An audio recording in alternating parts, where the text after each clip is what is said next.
Hello there, and welcome to match number 11 at the US Open Premier League.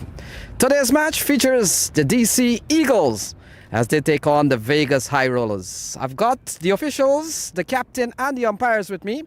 I've got the two umpires, Charlie Javid and his colleague, Zahir Khan, tournament director for 2025, and the two captains from the DC Hawks, from the DC Eagles, Mohammad Asif, former international player from Pakistan, and Faisal Iqbal, who has the coin for the Vegas High Rollers. So we're ready for the toss. Faisal Iqbal tosses the coin. Tails is the call. It is tails. And it comes up tails. Mohammad Asif, a big win for you this morning. What have you decided to do? We're gonna ball first. A reason for bowling first? Yeah, look, pitch have a little bit moisture. It's early on, always have a moisture on it. So we're gonna ball first. Well, a win for DC Eagles will put you in third position. A must-win game for you today. We'll try our best. All right, go well. Best of luck. Faisal Iqbal, you've got a busy day today. You've got one at 10 o'clock, one at 7 o'clock. You've lost the toss. What do you think about that? It's fine for us because we already wanted to bat, even if we win the toss, so that's good for us. You've got to get points to get cracking. I know it's a little bit late in the tournament, but 2 more games for you. Yeah, we're gonna do the best. The boys have played really well in the last game, but hopefully we're gonna get some win today. Any changes to your team from the last time? No, we're gonna carry on the team 13. All right, so there you have it, folks. DC Eagles, they've won the toss. They've elected to bowl. Vegas High Rollers will bat. So we are all ready for game number 11 here Wednesday morning in Fort Lauderdale, sunny Fort Lauderdale. And we're all set and ready. So it looks like Fazil Rahman Zazai will be on strike. Mohammad Asif with the first ball. And a play and a miss, and the ball goes through to the wicketkeeper. So things are on the way here. Mohammad Asif, who's played at the international level and has been part of the DC Eagles and has provided good leadership so far. A game in which they'll be hoping that they can take points from. And the interesting thing, as Ivor Henry comes into the box, Ivor, this is going to be an interesting game. And I'll tell you why. If Vegas High Rollers win here, 4 teams will tie on 2 points. And if the DC Eagles can muster a win here, they will go straight up to number 3. Right now they are in number 5. So what a difference a couple of points will make. And if they win here, DC Eagles, they will go straight up to 3rd behind Catchers and the Lions. So a big jump today. Welcome to Wednesday morning, game number 11. Good morning, Mr. Lenny Archibald, and I hope you would have had a good night's rest and wearing and ready to go on this, the day number 5 of this 8-day tournament. Sunny and bright here in South Florida, and no threat of rain. We had a little sprinkle blessings this morning, so tournament has gone well so far as rain aborting play. So we're in for a good day. So stick and stay. Good morning to all you MAQ viewers and for all who intend to join us later. So Asif continues. And that could be the first run of the morning, and it comes courtesy of a wide. Yes, Naughty going down the leg side and going further away, but taken smartly by the wicketkeeper, moving to his left. Well, we have a square leg who is riding on the boundary and a third man. Those are the 2 boundary riders at this time. All other fielders are in the field. So it's a 6-3 field. Fine leg up in the circle, mid on, and then you have that deep square leg. So very defensive action so far as Zazai, first run off the bat, and that's a boundary into the onside string down the leg side, and Zazai towards the backward square area picks up a boundary. Good looking shot. Yeah, Asif making it a habit, going down the leg side and knowing that he doesn't have protection there. This time he did not miss, gets off the mark with a beautiful looking 4, flicking away. Yeah, we talked about the fact that the Eagles, they've played 3, they've won 1. And so they are on 2 points, Ivor Henry. So let's look at what the points table allows us to have a look this morning. So they are on 2 points. And if they win this match this morning, DC Eagles, they will go up to 4. And that will push them or jump them straight into a position of perhaps 3rd behind Chicago Catchers and the Lions. And if DC High Rollers win, we'll have 4 teams tied on 2 points. So that's going to get quite interesting. Exactly. In the meantime, wide outside the off stump. So he's been naughty, the skipper. He's bowled wide to open the proceedings.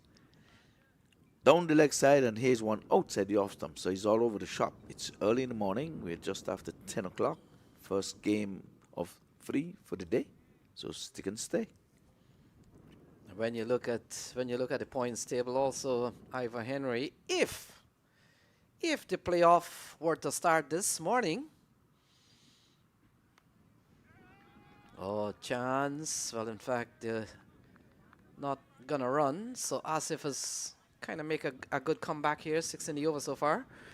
And so Ivor Henry, if the playoff was to happen this morning, and if 1 plays 4, Lions would have take on Dallas, and Catchers would have been playing the New York Core. Yeah, and I still think that's how they're going to end up. So be my guest. I'm calling it now. I said last night's game is going to be a rematch for the semifinals. And of course we know.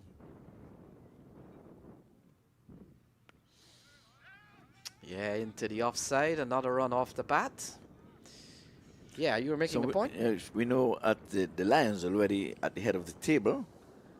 So how many teams? 6.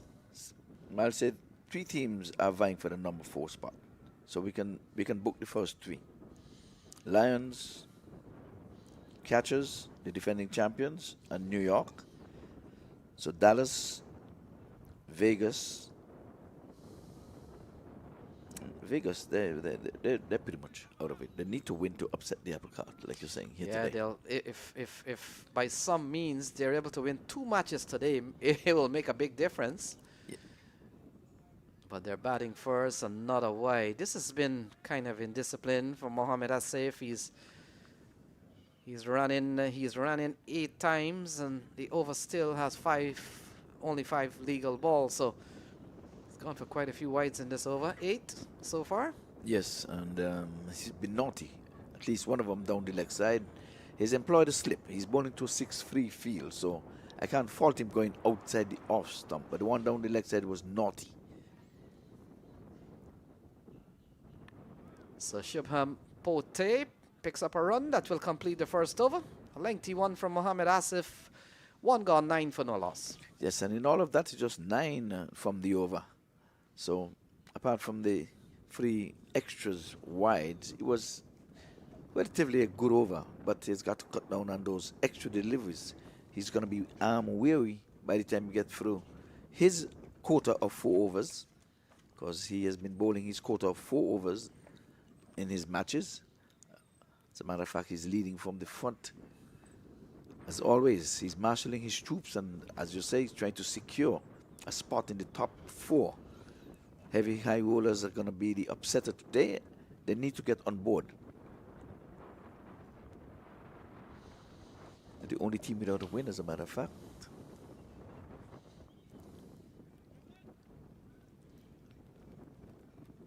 So matches played: 4 for Lions, 4 for Chicago, 3 for the New Yorkers, 3 for Dallas, 3 for all of the others. Let's put it this way: DC Eagles and the Vegas High Rollers. So Maz Karam will partner Mohamed Asif. We've seen an over from Asif gone for 9. And so Maz Karam runs into bowl to Shubham Pote. Oh, it's up in the air. Easy catch for the keeper. And there we go. So the first wicket falls. Shubham Pote is gone. MAQ Karam, perfect start to his bowling spell, and he picks up the first wicket. With the score at 9, Naughty trying to pull into the onside with the ball outside the off stump, top edging it, and the big glove is not going to miss that one. Why would he try to pull it and the ball was meat and drink outside the off stump? Cut away. Yeah, the first wicket goes down. MAQ Karam ran in, shortish ball, a ball that probably would have been meat and drink for a lot of other batter, but Shubham Pote, a bit of a top edge, easy catch for the keeper, and the first wicket falls here for the Rollers. Yeah, trying to pull into the onside with a ball that was rising. Already we see the bounce in this pitch was just about shoulder height.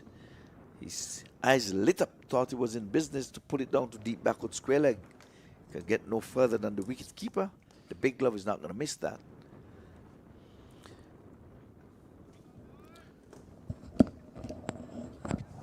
So here it is, where the first wicket would have gone in the second over, and trying to, that's Mays is trying to show his skipper what should be done. You have to put the ball in play. And he would have done that, he would have struck goal. First delivery. We're playing on the same pitch as yesterday, and I want to say good morning to all viewers, especially the curators, for doing an immaculate job and getting it done on time every time. They always hand it over to the umpires in time. We had one hiccup where we had to cut over 17 over match because no fault of theirs. The rains came and the big top was not able to be placed in its position. Thus a damp feel, and that morning this time he's getting off the mark right away, turning it round the corner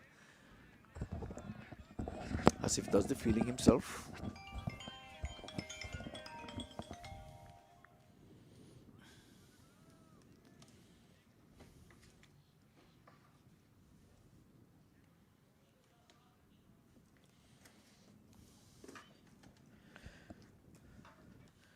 So it's on to 10 for 1. Yeah, Sohail Khan getting off the mark quite easily. Here's MAQ Karam. Zazai, that's a lovely shot into the onside. And we'll wait and see. Gone for 6. Signaled by umpire Charlie Javid. And so the first 6 of the morning comes off the bat of Zazai. Yeah, lovely shot. Guilty of over pitching there, and it was meat and drink for him. Let's have a look. Pitching about center on leg, going down, and with only 2 men can be outside of the circle. Of course, one was in the square leg position, but he got a good swing of it, hit it into the breeze.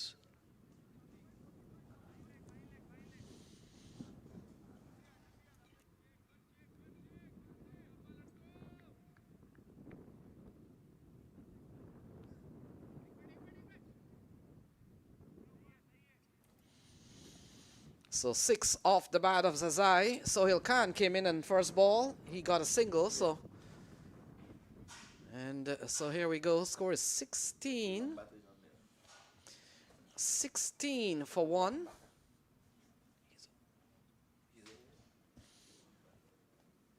And MAQ Karam will continue. We've seen a lovely shot from Fazal Rahman Zazai.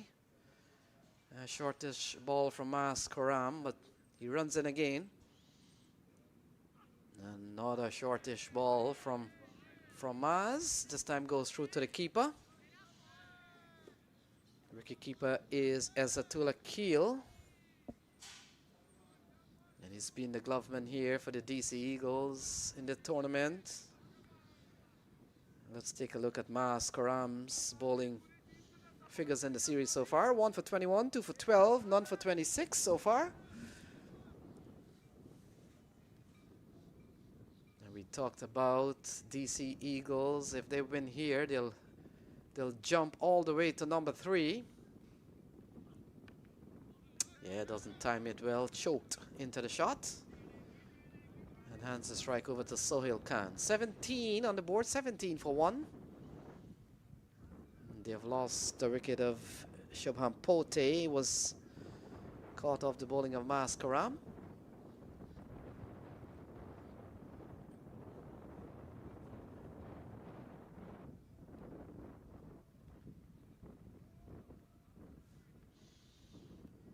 So lovely conditions here at Central Broward Cricket Stadium, an international stadium by all means. Oh, pulled, and that's gone a long way, high and far, and that's gone over square leg, gone for 6. Another 6. The reigning 6 is here already this morning. And that's now Sahel has joined the party. He's joined the 6 hitting party. And they're trying to stay relevant. A win for here would probably secure them in the top 4.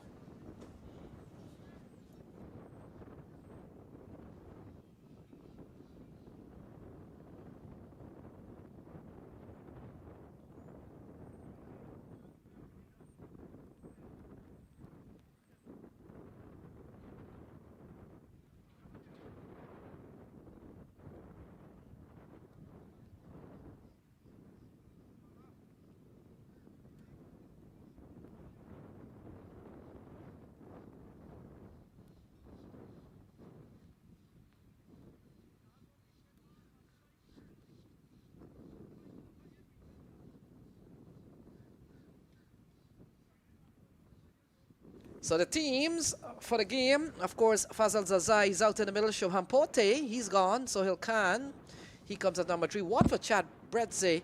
And then, of course, Sharifola Ahmadzai, Kolase, Faisal Iqbal. He's been their best batsman. Davenport, Hambir, Ali, Shetty, and Patel.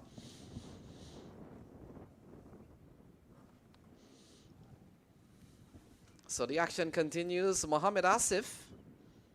Oh, that's a lovely shot. Coming down the track, and it's over the mid-wicket area, gone for 4. Yeah, 1 bounce 4. He was charging Asif there, using his feet, trying to really get into the win column.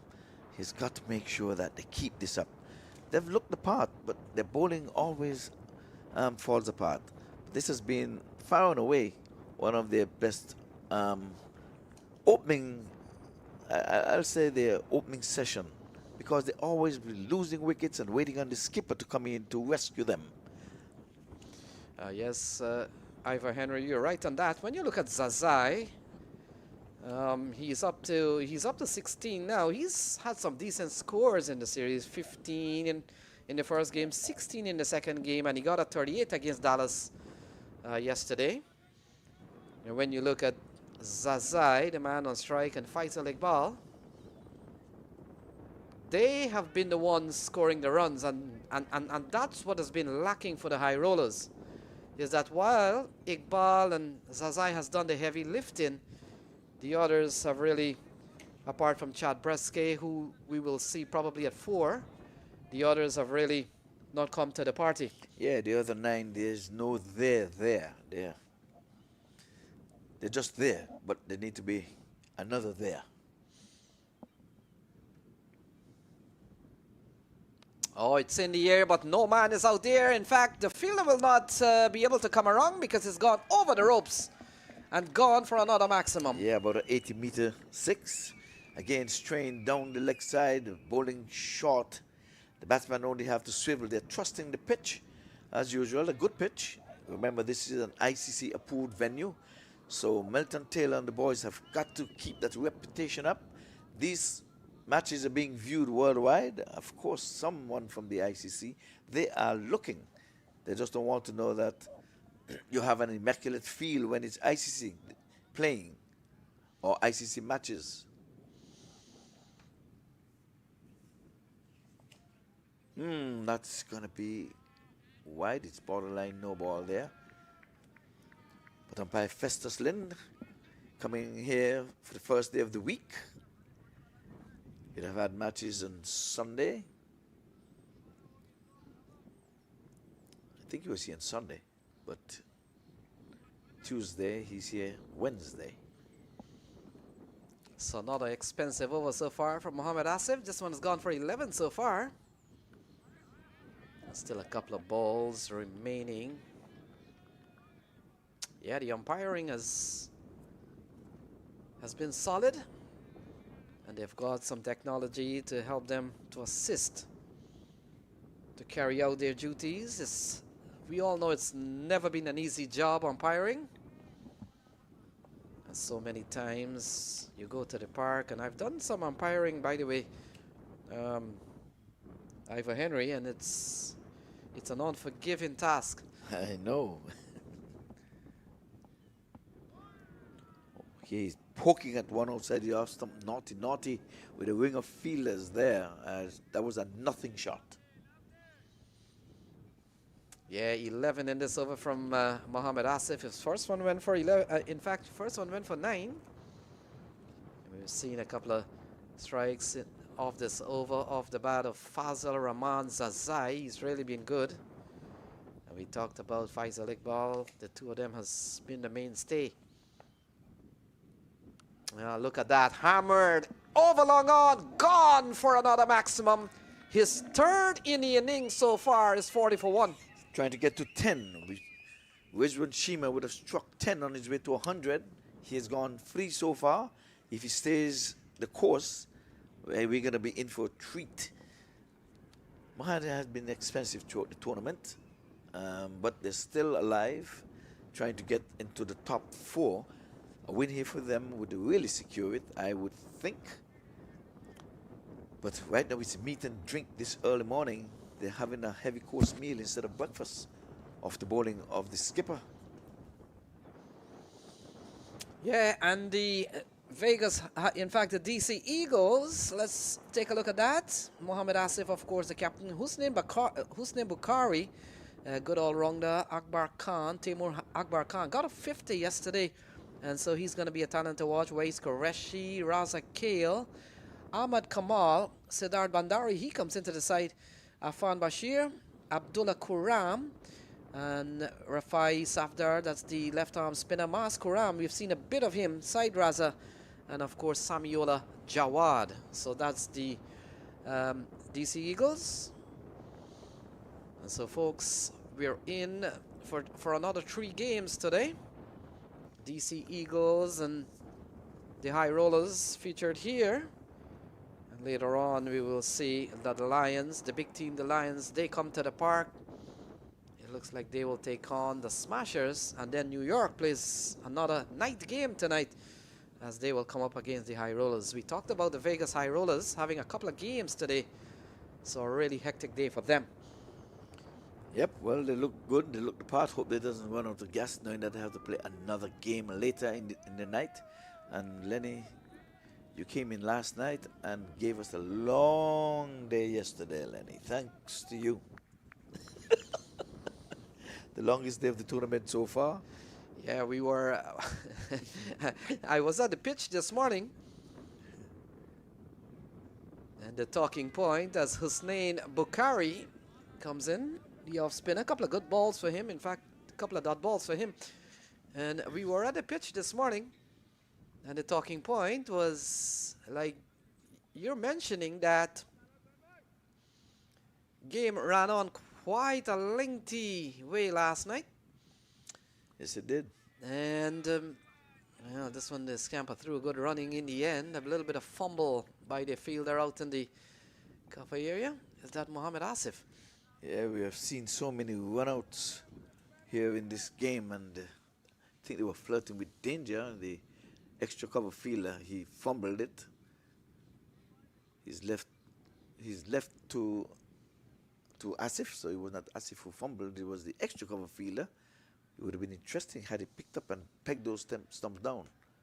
Oh, he's swung the gap, and that's 4 runs off the bat of Zazai. He continues to carry the fight to the DC Eagles. He picks up another boundary. And that's exactly what he was telling his batting partner. You need to bang it through the offside. The first one was naughty when he tried to tug it into the onside, and there's a man stationed right in the deep mid-wicket. And then he got off the mark with a single, and he showed him exactly what should be done with the first 3 deliveries. You gotta love those shots that bisects the fielder on the offside. Look at the ring. And when you're able to really get through that net, you've really played a good shot. Yeah, you call it treading the needle, and that he did. He just stayed posed and wait for the camera to click, because he knew once he gets through, it was a goner. So Zazai is really batted well. And look at that, more runs for him into the onside, gone the distance. And that's his 6th number 4 for Fazal Rahman Zazai. 50 comes up, and it comes up at the stroke of the end of the 4th over. So 4 gone, it's 51 for 1. By far and away the best start for the Vegas high rollers. And they need to keep this up. Normally they've been rolled over for the first maybe 5 or 6 wickets. And then there would be a recovery from Iqbal. This time they're starting well. So let's see if they can continue this, put up a fight, put up a score, and make the opponent pay. They're winning the toss and decided to field first. So what they have to do now is to make them pay. The DC Eagles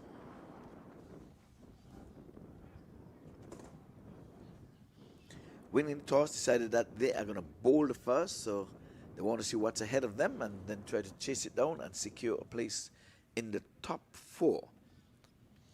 Now this is going to be an upset if the first win were to come here for the Vegas High Rollers against, should I say a red hot, or they just decked out in red clothing? Well, let's go with the closing first. That's pretty obvious. How hot, lukewarm, or cold you are will depend on the result. But for now, yeah, you're right on that. All right. So Said Rafai, the left-arm spinner, gets an early bowl, and he replaces Mohamed Amir. Amir 2 overs, no made, none for 26. He's gone for 13 per over.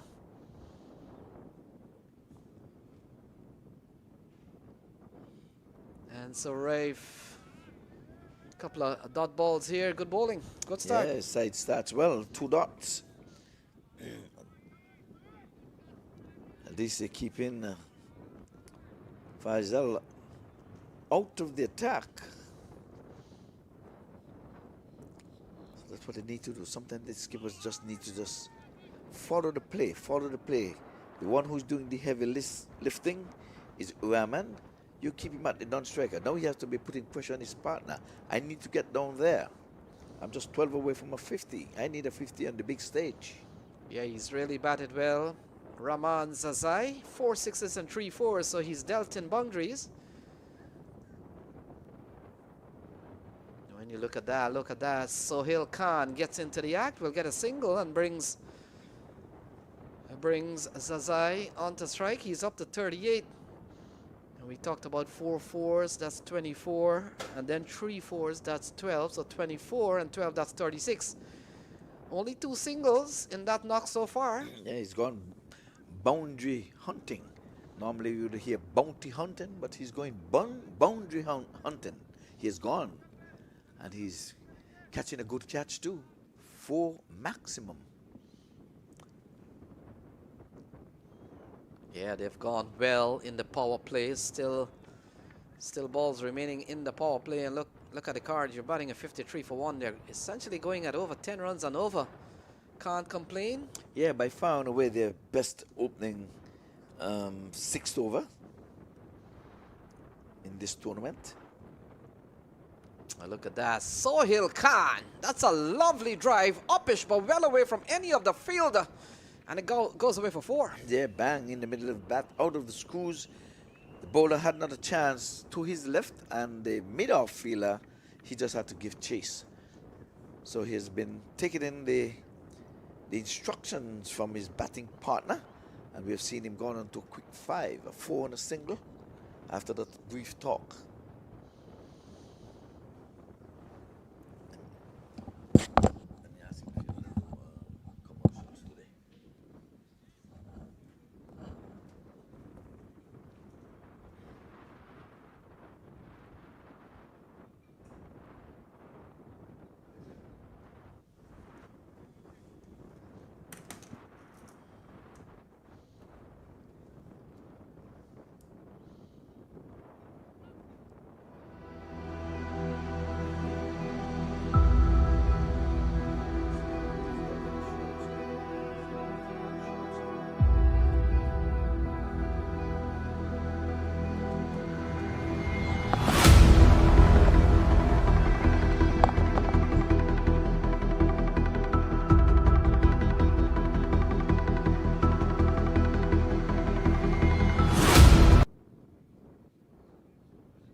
So 57 for 1, 5 overs gone.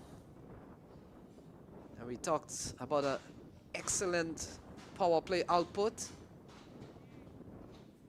Fazal Rahman Zazai, he's up on 39. He's really batted extremely well. 4 sixes and 3 fours for him so far. And Jawad has been given the ball. So Samiullah Jawad comes into the attack here. He replaces Husnain Bukhari.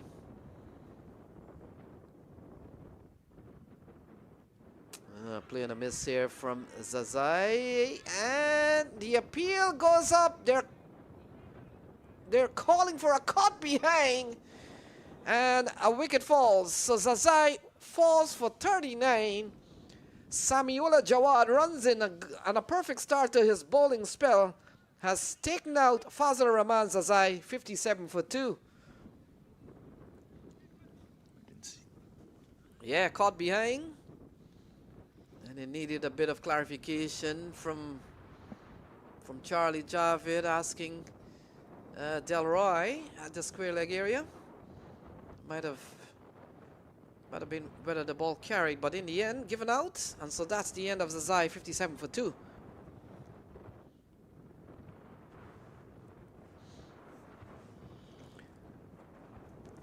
Well, they played his part. And again, a batter not carrying on. And that has been the problem, like you were indicating there a while ago, Lenny. They've had 1 or 2 starts. 28, 20s, 30s. No 50s for them. So they're not rolling high at all. The batters seem to be disappointed. So Chad Bretsky comes to the middle. Got a big knock yesterday. Ivor Henry got a 45, really batted well. And he comes in here at 57 for 2, irrespective of a couple of wickets fall. Ivor Henry, this is a good power play score. Anything over 50 in the power play period, you're batting well. Yes, indeed. I am totally in agreement with you. Well, sun is out with us. The wind has picked up. But again, the forecast does not say that it's going to have any rain whatsoever. But the wind is really, really picking up here, east to west. Yeah, big play and a miss here from Chad Bretsky. We've seen a good start from Samiullah Javid. Second bowler we've seen here.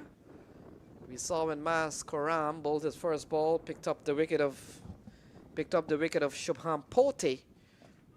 And in similar fashion, Samiullah Jawad, the bowler, he's picked up a first wicket off his first ball. So let's bring on another bowler and see what happens. There we go, there we go. Have to follow the trend. It seems to be a pattern and a good habit here for the Eagles. Yes, sometimes you think it's easy when you run in and you get a first ball. You get a first ball wicket, you think it's easy peasy. Exactly. Ooh, the French cut. Yeah, which is what happened one time at the international level. Ivor Henry, there is a Indian off spinner years ago, back in what 1980 something. He was playing his first test match. His name is Nilesh Kulkarni, and he was playing his first test match against Sri Lanka, and he was an off spinner. And you know how test match go. Probably the earlier session was dominated by the seam stuff, and he was throwing the ball just on the stroke of T to have a bowl. First time he's bowling in international cricket, and they're playing Sri Lanka. Here is Jawad. And driven, lovely shot from Chad Bretsky. Classic and gone for 4. In Classic. fact, yes, gone for 4. Classic indeed, and square driven outside the off stump, over pitching, and he really lent into that one. I saw the catch, and I'm telling you, it was a good catch with the caught behind, and I'll tell you why. The ball was going to the left of the keeper and inside edge. Those are never easy.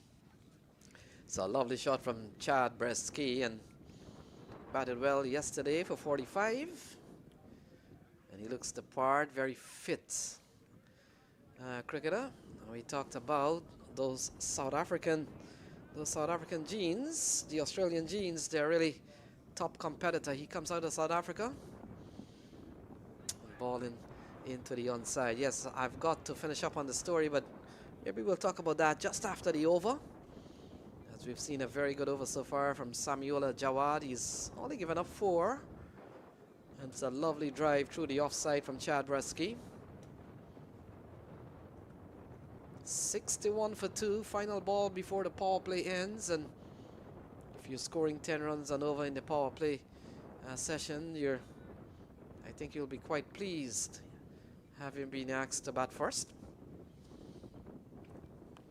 Yeah, look at that, driven into the offside again, can't score. So the story, continue the story here. 6 overs gone, the power play session done, 61 for 2. So the off spinner Nilesh Kulkarni was thrown the ball just on the stroke of T. His first ball in international cricket, and he picked up a wicket. So you know, in test match, usually when there's a break on the stroke of tea or lunch, they take the break because a wicket has fallen, and that's right. They say it is alleged that he went in the Indian dressing room and says, test cricket is easy. I was thrown the ball, I got a wicket off the very first. Test cricket is easy. Well, as fate would have it, he came out back and he toiled for another 2 days before he got another wicket. And Sri Lanka ended up making 900 plus runs in that test match, one of the highest score against India. And so the moral of the story is that sometimes don't think everything is easy peasy. If you picked up a wicket off your first ball, there's a lot more challenge to come. That's right. So it's not how you start, it's how you finish, right? Correct. So Rafai Safdar will continue. 61 for the loss of 2. Sohail Khan, he is up on 13. And the left arm spinner, here he is. And Khan backs away into the offside, hands a strike over to Chad. And the action will continue here. Ivor Henry, lovely sunshine. Not too hot, not too breezy for the time being, but lovely weather for cricket. Yes, and again, by far and away, this has been the best power play for the High Rollers. In the first match, they scored 44 for 3 in their power play against the LA Lions. So they've improved 61 for 2 in their power play in this match. So they may be onto something. Maybe an upset in the making. Yeah, we talked about a win here for Vegas. We'll put them in company of 4 team on 2 points. So if they can get 2 points here, they will join 3 others on 2 points. They will join New York. They'll join Dallas. And they'll join the team that they're playing now. Good looking shot into the deep. A couple of runs here for Sohail Khan. Yes, and just in case you're wondering, well, how they're going to separate these teams with the same points? Well, the good old net one weight. So they've got to win and win. Win with a super net run weight. Every time I see a quick run, I'm thinking about all those runouts that we would have witnessed. Yeah, the players themselves and the fact is you talked about all the direct throws that we have had to go upstairs. And this one tucked into the onside. They come back for 2. Chad is good and good running, putting pressure on the fielder. And so the 7th over comes to a close at 68 for 2. Yeah, good going. High rollers are really coming out to play. Let's hope that they're not going to really run out of energy because they still have another game to play in the evening. I guess they're going to be bussed back to their hotels, get their legs up, energize themselves, and come back into the evening. I would imagine that will happen. They would not be spending the entire day here at the park. Yeah, they take on New York tonight. A must-win game for New York. We saw last night game going all the way down to the last over. And that game had a lot of drama. Big knock from Shamar Yearwood. We saw yesterday also another big knock from Anderson. As in the case of Anderson, he was able to cross them, take them across the line. Not Yearwood last night. Yeah, unfortunately, went out. Yearwood. Yeah, just coming back to the new innovation this year in 2025, the ability to have some calls referred and reviewed. Is that as a batter, you're quite satisfied that the umpires, with the help of technology, has gotten it right. Driven, lovely shot. Fielder does well to prevent the boundary. In fact, this does not. In fact, has prevented the boundary, and they come back for 2 runs. Again, Charlie's asking for some assistance.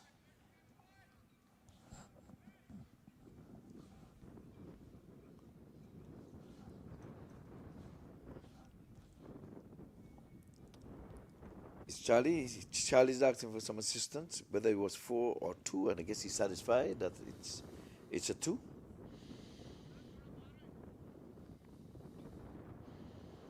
So Jawad will continue. Sohail has batted well so far. Oh, through the gap this time. No man will catch that. And that 4 runs off the bat of Sohail Khan. And again, he did one better. The first one was looking good, only for 2. This time he made sure he placed it between the point and cover. And he just knew it was 4 from the time he left the bat. There was a foot chase from the cover sweeper, but just 2 or 3 beyond those boundary ropes. That's a good looking shot. We've seen some good shots this morning. At least we've seen 4 sixes from the bat.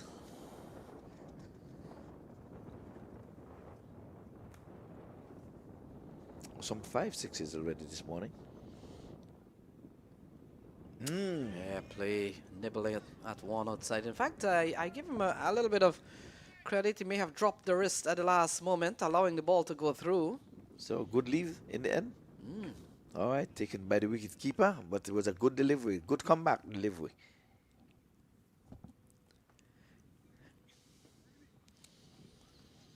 But they're doing a little gardening there. And good bounce and good carry to the keeper.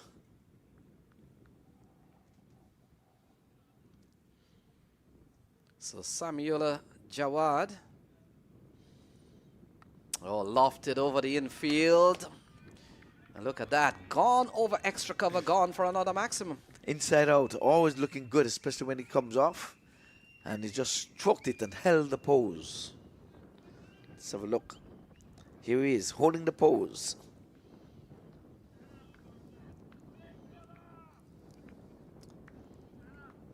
Just like yesterday morning, we saw the first match and we thought it was a finals. Not knowing that both teams were in the cellar. Well, we knew, at least, but the viewers would think that, whoa, these 2 top teams. Look at it this morning, you would not believe that the high rollers have not gone in the win column. They look the part. Yeah, the tournament this year, 6 teams. You will play 5 games. Teams will play each other once. And then we go to a straight 4-team playoff. Very simple one, Ivor Henry. Yes, simple. And it's so simple that the LA Lions is sitting nicely at the top and saying, catch me if you can. Don't think anyone can catch them unless they catch them in the semifinals or the finals. They've booked their place into the semifinals already. Oh, they love average. I think they might want to give away a game today. The love average say you should lose 1. So what do we have? A bit of a top edge, but it's gone over and away from Mohamed Asif. A couple of runs here for Chad, and that completes over number 8. So 8 gone, it's 83 for 2. Yeah, we've seen 2 lovely strokes.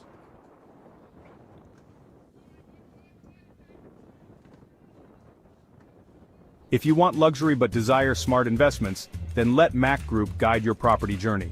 Whether you're buying, selling, or investing in property, MAQ Group has you covered. Worldwide, we offer a range of services tailored just for you. Looking for your next home, business, or want to investment? Our residential and commercial investment, we ensure you find the perfect profitable business or property. Our off-plan properties and expert market analysis promise lucrative opportunities. And for property owners, our management services handle everything so you don't have to. With MAQ Group, you're not just getting a service, you're gaining a partner dedicated to your success. Trust, transparency, and a seamless experience from start to finish. Ready to begin your property journey? Visit us at www.macgroup.com and let's make your real estate dreams a reality.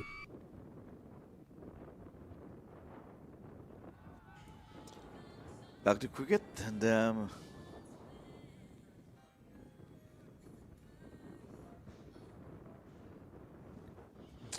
dot goes into the scorer's book.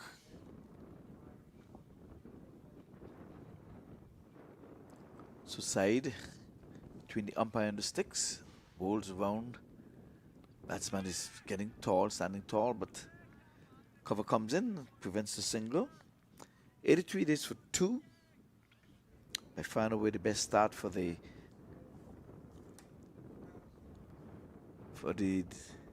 high risers.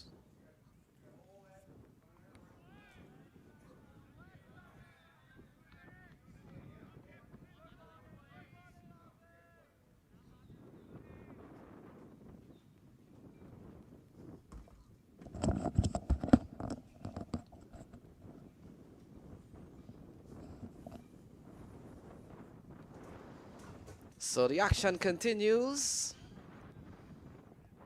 Safdar comes into the attack. Sohail Khan picks up a couple more.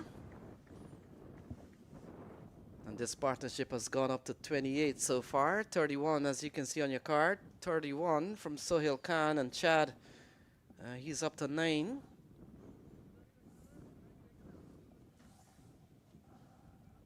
A good toss to win. Mohammad Asif deciding that they want to chase this morning. And so far, they've only picked up a couple of wickets. They haven't been able to restrict Vegas high rollers to on the 8. The run rate has always been like about 9. Now it's 10.2. But yeah, ball driven back to Rafai, and has he taken a very low down catch? They are celebrating, and it looks like Sohail Khan is gone. We'll have to wait and see. In fact, maybe they're just telling him it's a good ball, but it's hard to tell. Has a wicket fallen here? No, I don't think so. Not from the look of things. Well, it's the end of the over. Just applauding him that it's been a very good over. Oh yeah, all along the ground. So that completes the 9th over, and after 9 is 85 for 2. Well, good going here by the heavy rollers, by far and away at the top of the order. They have not lost a 3rd wicket into the 9th over. By now they would have lost some 4 or 5, having the skipper worried. Skipper is there with his legs up. By far and away, he has only been out once in this tournament. Has 2 not outs, so this is going to be his 4th at bat. That's Faisal Iqbal, the skipper. Yesterday he came in quite early, stabilized the inning, gave his team a fighting chance, and came down. It was a nail biter. In the end, came up for naught.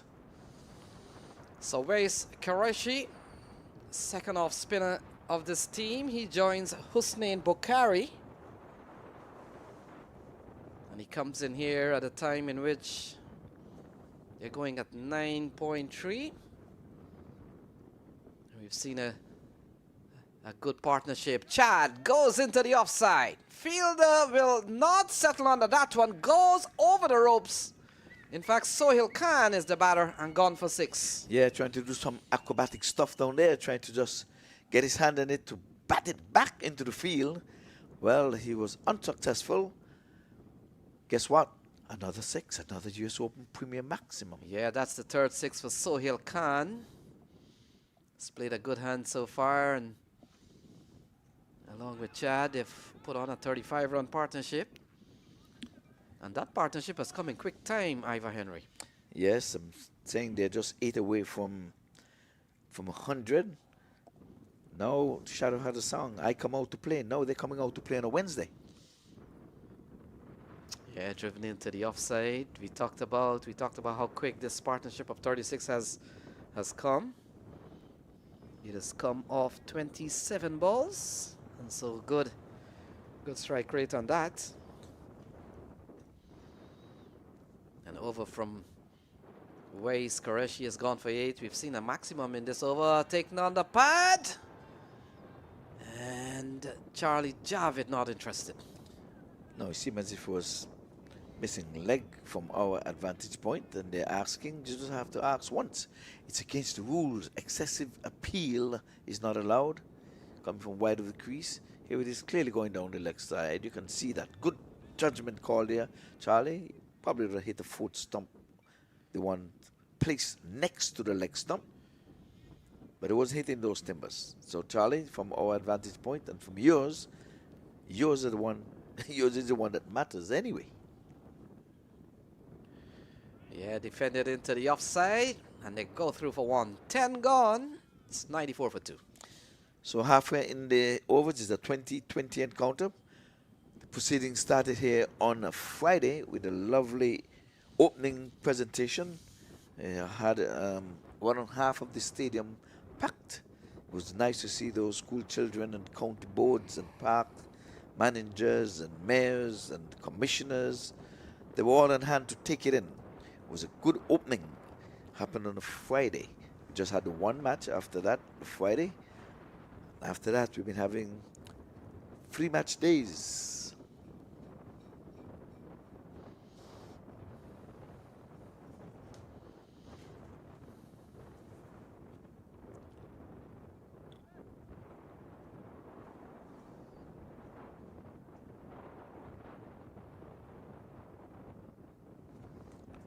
So just 1 stroke away from the 100 mark. It continues between the umpire and stop down the leg side, working it off the legs. 2 is the call. Are they gonna? No. Bowler was too quick. Doesn't want to give an extra one off his own bowling. So he himself is leading by example. I don't need extra ones from my bowling. You know what he's saying? Perhaps they got 1 too many. Yeah, it's good to see him here on this 5th day, still putting in the engine, trying to prevent runs. That's good to see. You're on the big stage. You have got to give your best at all times. So Saeed Safdar continues. And ball into the onside. This is very good running. The fielder is deep, just with soft hands. And you pick up a couple of runs by the time he runs it. And that's what I like. 2020 cricket is not all bang bang. I hope the West Indies teams, coaches and everyone are having a look at this. You don't have to go boundary hunting at every delivery. Look at a nice, relaxing 2 because you played with soft hands, like you said, Lenny. Yeah, sometimes you just got to tap the ball. Oh, massive shots. This is not tapping at all. This has gone a long way off the bat of Sohail Khan, gone for 6. The 100 comes up. It's 103 for 2. That's a good-looking shot. He was sweeping. He was down on his one leg and really hooking it over deep mid-wicket. Let's have a look. There it is, down on that right knee. Got all of it. Went into the new erected stands over there, Lenny, that you're seeing for the first time. Yeah, we have seen 8 sixes so far. Earlier on, we saw 4 off the bat of Zazai. And now we've seen 4 off the bat of Sohail Khan, and he's still out in the middle. Hitting 6s, doesn't it save the fielders from running too much? Yeah, a lot of times the ball boys are beyond there to pick those up. Oh, he's bowled him. Knocked him over, going for another. And who has the last laugh? Side. Yes, Saeed Rafi Safdar has picked up his first wicket in this game. And I'll tell you what about that wicket, but we'll talk about that as Sohail Khan goes. But look at that, looking for more. And in the end, the leg stump knocked back and he's been sent off Look at the celebration. by Rafi Safdar. And I'll tell you what, Rafi has picked up his first wicket of the series. Ooh, what a time to get it though, because he was been carted out of the park previous delivery for a good-looking 6, and he came back seeking revenge, and he sent him off. Yeah, none for 50, none for 26, none for 40. But today he's picked up his first wicket of the tournament. And get to celebrate in that fashion, saying yeah, and then with the finger showed him where the dugout is. He said that way. Just in case you didn't know, it is that way. What a send-off, I'm telling you, wow. So Shubham Kalas has come to the middle. And he comes in here 103 for 3. We've seen a couple of big innings. One from Sohail Khan up 46, just dismissed. And we've seen one from Zazai. He got 39 at the top. And a wicket for Safdar, a wicket for Mas Koram, and also a wicket for Samiola Jawad. So left arm spin here is Saeed Rafi.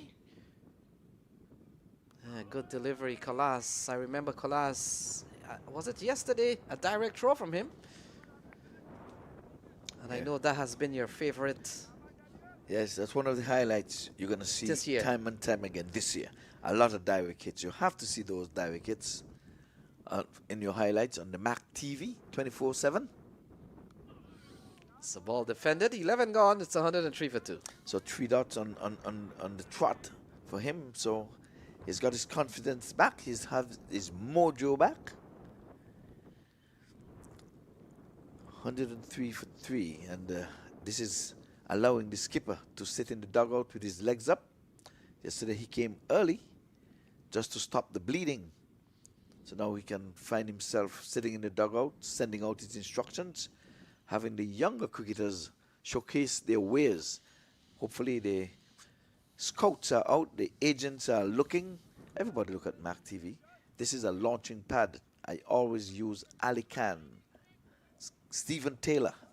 I use those guys' name all the time because they were seen here, and you added to it yesterday, gave me that reminder with the umpiring. Jamala, Lyndon. Yeah, new bowler. It's gone for 4. The fielder put in the dive, but knocked it into the boundary boards. Signal comes in now by umpire Charlie. Charlie been at it since Friday, so we have to give it to him. It's not easy umpiring, so we have to share part with the umpires. We all do make mistakes, especially when we're fresh. Never mind when you're mentally drained, physically tired. So I have to say they're doing a pretty good job, the umpires, just by making their grand appearance. Now we have Delroy Festus Lynn, one of the premier umpires locally here in these parts in South Florida. He's showcasing his ways there, decked in the yellow top like Charlie, and dark trousers.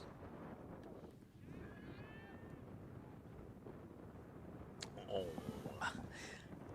My word, I was putting the finger up to say he's going to be out caught. He did all the hard work running to his right from the long off position, got there, got into his hands and out. I thought that would have been an easy catch for him because the catching for the better part has been good. Yeah, Timur Khan should have been taken at this level. Now he gets a chance to run in and field another one. This is like warming up practice. You drop a catch and then you got another one hit to you just to make sure that you're in the game. Yes. Should have taken that one though, because anything over 100, just over 10 overs. And here it is again. He's coming into play. Busy area, long off. Those have become specialist fielding position. Long off, long on. Mind you of Pollard and the Russells and those guys. Tall guys, holder. They stay there and pull in what would have been a normal certain six for a little man like me. Yeah, Abdullah Quram has bowled it over, gone for 9, so it's 112 for 3. 12 overs gone. We've seen Chad Bretsky and Shubham Kalas out in the middle. 112 for 3. Yeah, he should have taken a wicket in that over. He's very disappointed. To following, it'll have been 2 wickets in 2 overs. They need to make some inroads here.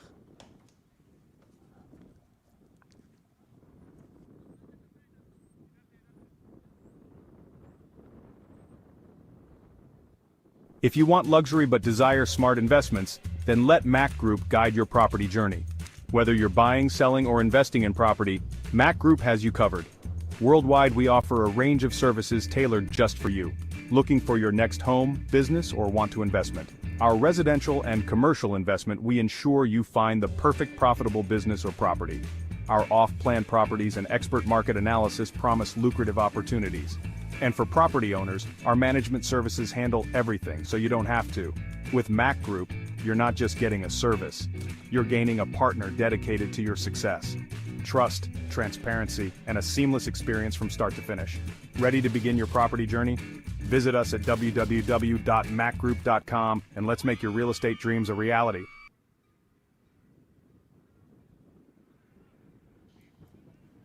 So the action continues, 112 for 3. Looks like Maz Karam gets another ball, picked up a wicket off his very first ball, went for 14 in his early over.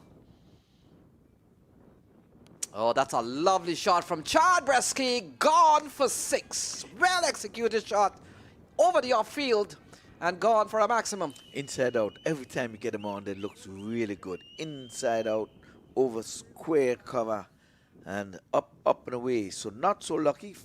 Wicket off his first ball, a 6 off his first delivery in his second spell. Yeah, that's a lovely shot. Look at this. Yeah, bit of slice, bit of power. Goes over the offside by some yards. That's a lovely execution of a shot. As Maz Karam. We talked about Maz Karam. His first ball, he ran in, he got a wicket. Well, second spell, he's running and he's been taken out of the park. What a difference a few minutes makes. Oh, cotton bowled. So he gets the last laugh, very elated. And he's picked up the wicket of Chad Bretsky, gone for 25. Vengeance is mine, says he. He's not waiting for the Lord. I'm telling you, Mays came back well. Bowled on court, need no assistance from any other. The umpire had no difficulty in raising that dreaded finger. As a matter of fact, the batter walked, lifted his head to the heaven and say, what a soft dismissal. 118 for the loss of some 4 wickets. So that's second wicket for Mays. So he didn't get it from his first delivery in his second spell. He got it from the second ball. So now they've got to put a halt here. They need a partnership here now. The wickets have been tumbling now. It was 9 for 1, 61 for 2 at the end of the power play. But the wicket fell at 57 for 2. That's when the second wicket fell. And then 103 for 3. And now a short-lived partnership of only 15 when the fourth wicket fell at 118. So Faisal Iqbal, the captain, comes to the middle. And he's been their best batter in this series, hands down, Ivor Henry. Yeah, he's been very consistent. His lowest score has been some 23, and his top score of some 33 not out. Yeah, and we were supposed to look up some averages, so let's do that while you take the reign. All right, well, he's into face. As you know, ball and court, you have got to face delivery. So he's turning this one off the legs for his first run. Deep backward square leg does the feeling. So he gets off the mark right away. Seems to be a man in form. He runs well between the wicket as well. So But early he's doing some stretches, trying to get that hammy in order. He had to run on the first one. I hope he had his warm-up this morning. It's not a good sign in the middle. Now he's trying to work that hammy, keep it intact. So two relatively new batters at the crease. It's back. Shubham has been there for only 4 deliveries. He's on 2. Comes in bowls, and this time he's getting up on him. He's riding the bounce nicely. Good pitch again, Milton Taylor. All hails to you. Effort delivery. This one was getting up chest height. He got on top of it and knocked it down to the third man. That's in place. Just a single. Brings back the skipper on strike. He is on 1. Just making his appearance after a cotton bowl. The last wicket down when the wicket fell at 118. So we have all 5 fielders beyond the 30-yard circle. He comes in now, bowls, and this time is over the shoulder. 1 for the shoulder. One for the over. I gotta tell you, when you look at the contest here, generations of 2 eras. Faisal Iqbal has played Test cricket for Pakistan in the 80s and or maybe early 90s or mid 90s, and this is the young man Mas Karam. He's a modern fast bowler. Yeah, when he comes in now again, in bowl, let's see, outside the off stump, he's getting some willow on it, but Point, the busy fielder, comes in and can't score. End of a good over, a successful one at that, Lenny. Yeah, Mas Karam, he's a bowler of very energetic. He gives you 110 when he runs in. And you know them by the kind of send-off. Yes. Send-off produces a lot of energy. Well, that they have this early morning. It's a Wednesday morning here at the Lauderhill City. And he's a young man. He's a young man, yes. Has no respect for the skipper. He's having him play some chin music out there. He had to small up himself, get his head out of the way, trying to knock his head off. But I'll say good eye, skipper. Faisal Iqbal, his captain, has once again been called upon to come to the rescue. So Abdullah Karam, it looks like will continue. In fact, we'll wait and see. Maybe not Abdullah, but ball chopped into the offside. Can score 120 for 4. Husnan Bashir, the other off spinner. And he's been a very good all-rounder in this series. Can bowl, can bat. Look at that, guided away by Shubhan Kalas. He picks up one, hands a strike over to Faisal Iqbal. So we were asking yesterday, who has the best average in the series so far? Well, Faisal Iqbal is one at the top of the table, but he's second. And we wait until you hear the name. Who has the best average in the series of 86? 86, folks. That's a massive undertaking for any player. A couple of runs here for Faisal Iqbal. 86. Hizbullah Durrani, he's averaging 86. He has a couple of not outs. And then, of course, second is Faisal Iqbal. He's 82 with 2 not outs. Yeah, I know he was up there. And he can top that with a not out here with some runs. He looked the part already. Just played a lovely off-drive push. Remind me of a Charlie Davis back in the 60s. Just a push drive. So Faisal Iqbal, look at that. That's a man who's played at the international level, straight down the ground, gone for 4. And used his field nicely there, straight out of the coach's book. And he has a platform already been set for him, so he's not have to farm the strike, or anything. He doesn't have to farm the strike. Let's have a look. Uses his feet, got to the pitch, and straight back over the bowler's head. Last wicket to fall was a Bowden caught, but this time he was in no danger of getting out Bowden caught. So Faisal Iqbal, he's really had a good series. Down the leg side, called a wide from Javid, umpire Charlie Javid. And I owe you a story about all the markings on the cricket pitch. We've got to talk about that when we probably get a little bit of seconds to deal with that. Couple of good comeback balls here from Husnain Bukhari, but the over has gone for 9 so far. And I say that to to talk about the markings because you notice that there are 2 additional blue lines. And tucked away into the onside. And Faisal Iqbal will keep strikes. So the over comes to a close. 14 gone. It's 129 for 4. So the marking. Well, so if you look at the pitch, and I hope our technical or production crew will give us a look at the markings on the pitch. But for now, it's 129 for 4. 14 overs gone. Shubham Kalas and Faisal Iqbal out in the middle. And we're down to 14 over. They're going at 9.2.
So Mohammed is running away, bowling his left armers over the wicket, and he's playing this one into the onside. An aggressive shot there by Faisal Iqbal. He seemed to be in an aggressive mood this morning. No need to be farming the strike, no need to be settling in because the platform had already been set. So 130 on the board for 4.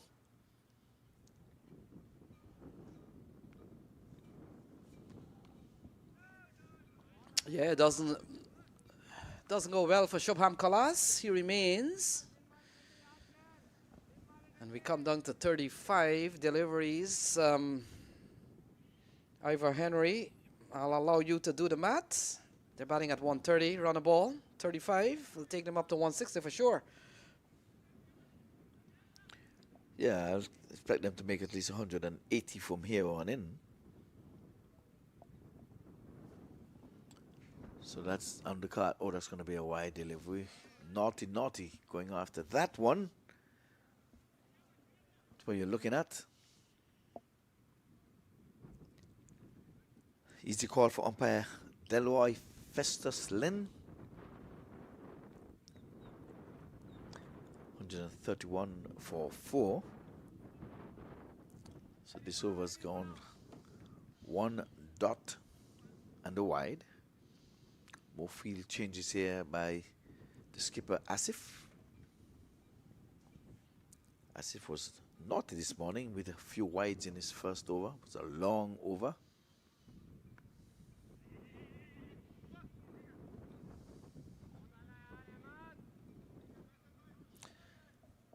Another single just to the left of point, knocked it down, and that brings the red hot Faisal Iqbal on strike. He looks good this far early in the inning. Struck a beautiful straight drive just over the bowler head in this last over. Settles now. He's driving and getting at the bottom portion of the bat. Eager to look for single, looking at his bat to make sure he's not split. Might be his favorite bat for all you know. Yeah, I've seen on occasions that gears have been sold at the US Open here, and in fact, one of our sponsors, our Gears partner. Our Gears partner, if you look all the way down to one of those boards. Well, he comes now when he bowls, and he's swinging at one outside the off, some naughty shot. And go to the offside. You have those strokes. You're tugging it into the cow corner area and catching up with air. Yeah, this has been still a good over here from Mohammed Kamal. And And essentially, he's only gone for 3. We've seen a wide, but other than that, we've seen several dot balls. Yes, keeping the informed Faisal Iqbal in check.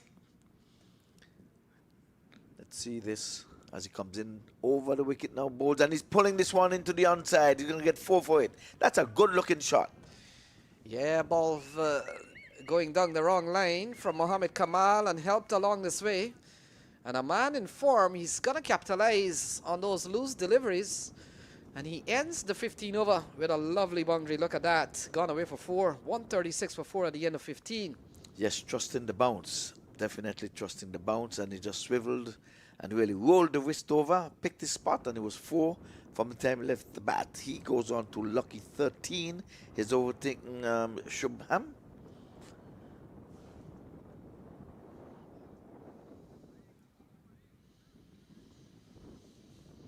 So 15 overs gone, and so essentially 30 balls will remain here for the high rollers.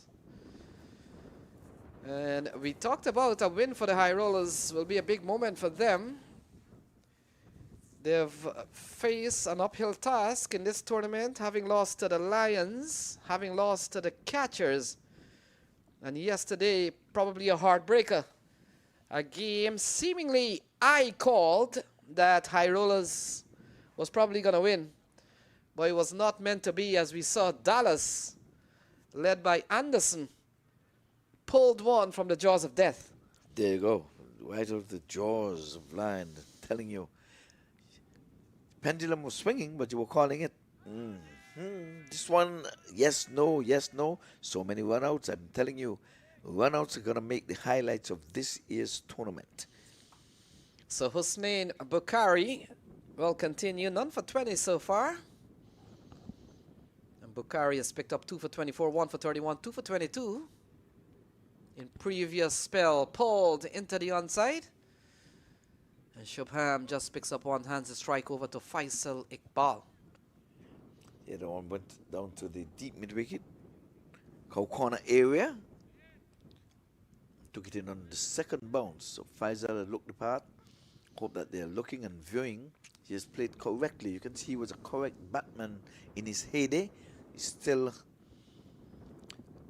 showcasing his ways here. Even though it's 2020, he's not just gung-ho. Yeah, ball driven into the offside, and it will be quite an irony if Faisal Iqbal, if he wants to keep his average up, if he comes out not out here today, and we'll have to wait and see, he could get past Durrani. He will get past him because he's just their borderline. One is 86, one is 82. Another out here. Already his score is on to 14. With another out, I'm telling you. Driven beautifully. That's going to be 4. My word, glorious. Carpet driven. Yeah, we are at a T20 tournament, but you made mention yesterday, it's so great and lovely to see conventional, lovely cricket drives. And look at that, one of the best ground to really showcase those shots. And nothing beats the Central Broward Cricket Stadium. He's going to be in danger of getting caught. Let's see, he gets in, takes the catch, and he goes. So Shubham Kalas, one too many. We saw a previous job, a lovely drive through the offside that went for 4, but this time he holds out in the deep. Good catch from the fielder running in. And in the end, another wicket falls, 142 for 5. Yes, so the 5th wicket has fallen. They're halfway through. And again, we hope that Faisal, the skipper, doesn't go into his shell and try to do any repair job. We're into the 16th over. It's a 2020 encounter, so be mindful of that.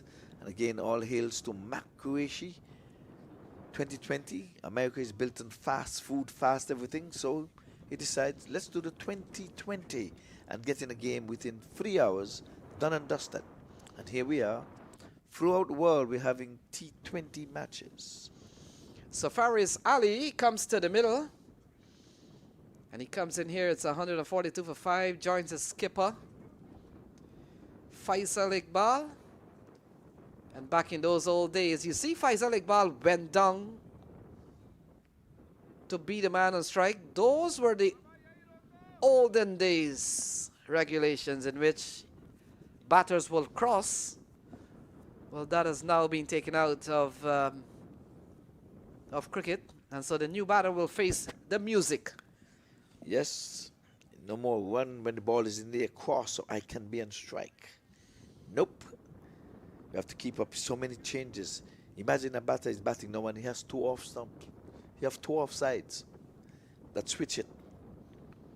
So Faraz Ali picks up a single, will retain, will be on strike when cricket resumes. 16 gone, it's 143 for 5.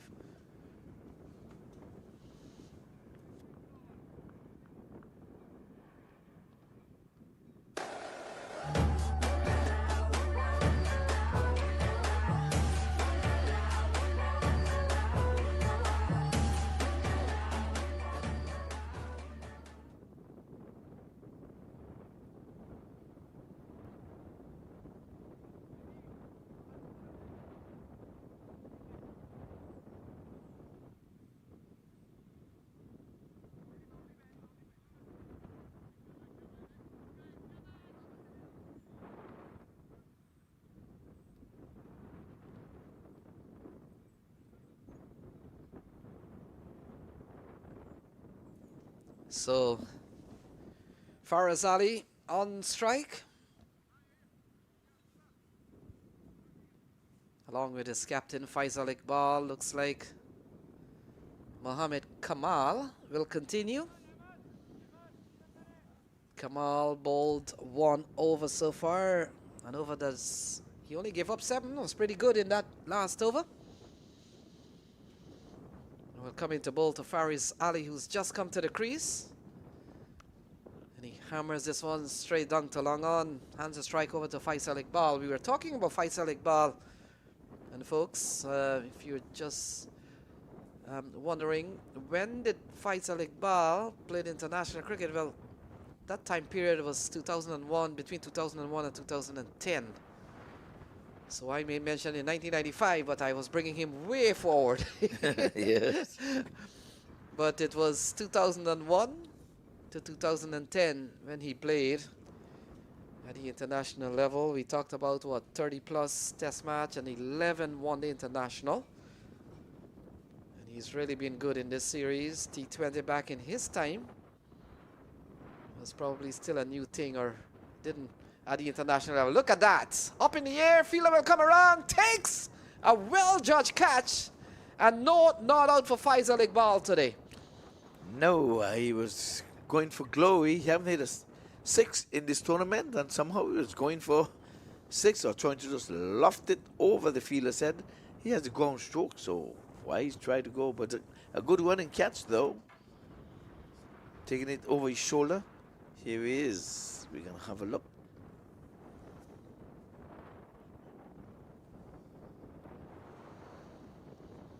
With the darkers on, he was able to pull that one in. So Faisal goes. Yeah, Faisal Iqbal walks back, 4 innings, couple of not outs and 2 outs. So he falls. It's 146 for 4, 144 for 6. That's the other way around. As Sharifullah Ahmadzai walks to the middle, and we've got 22 deliveries remaining. Yes, his team has been bowled out already, losing all 10 wickets in this tournament. And we're wondering, with 6 wickets down, if they're going to allow that to happen again. So Sharifullah Ahmadzai comes in here. He joins the fast bowler Faraz Ali. And now with the skipper not part of the latter stage batting anymore. I'm pretty sure with that dismissal, Ivor Henry, his average will now take a hit. Yes, it'll go down. Some because you're going to add the ones, but you're going to add an additional inning. So it's going to be divided by 2 innings now. First it was by all the ones by 1. And all of a sudden his average started here at 82, and now it's going to be down in the 40s. Yep, he's taking a dip and a big hit. Well, he has a chance this evening in the night game to come good and to do better. So Kamal has picked up his first wicket of the series. We saw earlier on, Saeed Rafai is bowled 3 times. Didn't pick up a wicket in any other games, but he has done so earlier on. And Mohammad Kamal has done the same thing. Oh, look at that. Straying down the wrong line, gone for 4. Just helped along the way. Well placed. And a good looking shot from Fariz Ali. Yeah, there's a man in the fine leg region up in the circle. He just had to get it away from him. And that was all she wrote. 4 runs. And a bad delivery, badly lined. I know you're bowling to a new batter, but that was meat and drink for any batter that's worth his salt. Sun is playing hide and seek with us. We see some dark clouds to the far northeast. Oh, look at that. That one is whipped off the legs, and away she goes for yet another US Open Premium Maximum. Yeah, the 9th 6 of the innings brings up the 150 in the process. So it's 155. Good shot from Fariz Ali. Yes. We talked about, in fact, that's the 10th 6 of the innings. And that's a lovely shot from the young man. Look at that. Picked it up from just about off stump. Picked this spot, got all of it. They're still on course for the 180 that I predicted. I think if they keep wheeling, they're going to get much more than that.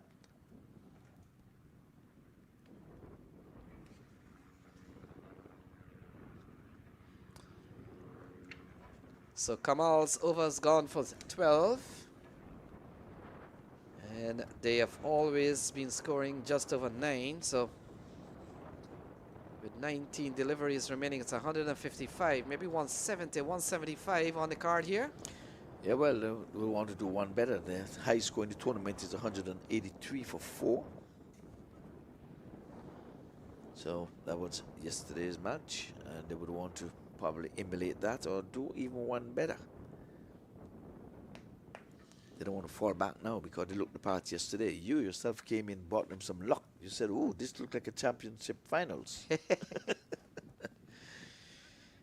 Yeah, folks, let's remind you of the other game coming up. Lions, they come next. They'll take on the Smashers. So that's an interesting one. The Lions have really been the team to beat, and they've played impressively well. So they will take on Smashers next. And then later on tonight, New York will take on the Vegas High Rollers. They've got a couple of games today. The schedule is jam-packed. 2 games with just a little bit of breather between the 2 and 6 o'clock period. Yes, I'm still wondering if they're going to take the journey back to the hotel or they're going to just hang out here. So Mas Karam has been given the 18th. Well, 18 legal delivery left. So, what do you think? Yeah, you get the feeling that they could get up to 175 with those remaining deliveries remaining. Starts with a couple of runs at the start of the 18th over. But with all fairness, Ivor Henry, Vegas, they ran into some very strong opponents in their first opening 2 games. Their opening game was against the Lions, 227 to 110 loss. Then they ran into Chicago catchers, Rizwan Chima. And they lost that game by just posting 117, not enough. And then we saw yesterday when we thought they had this one in the bag, they scored 183 over. And only to be overhauled by Anderson and the Smashers yesterday. So they have got some tough draws. Yeah, Anderson, player of the match, 85 not out. He really took it to the last delivery, but he got the job done for his team. Well played, sir.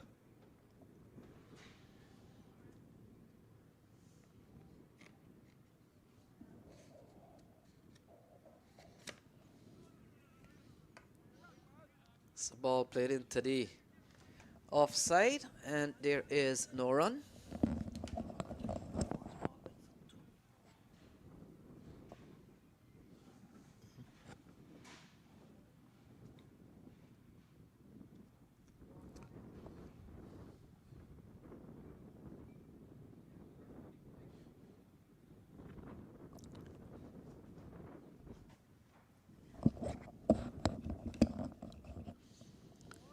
Slow delivery pays off. And the batsman waiting an eternity on that one. The ball just trickled through to the keeper. The first delivery got 2 runs and then a single. 2 dots on the trot, so he has come back good. Yeah, we've seen Faraz Ali in the last over. Lovely shot for 6. And how many times, Ivor Henry, we've seen these fast bowlers, they go for quite a few because shot comes onto the bat.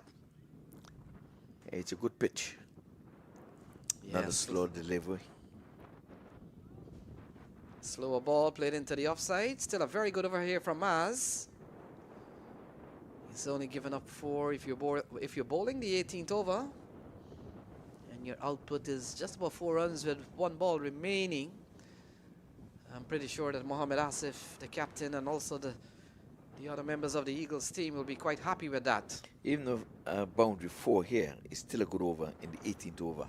With only 6 wickets down, that's good bowling by any measure.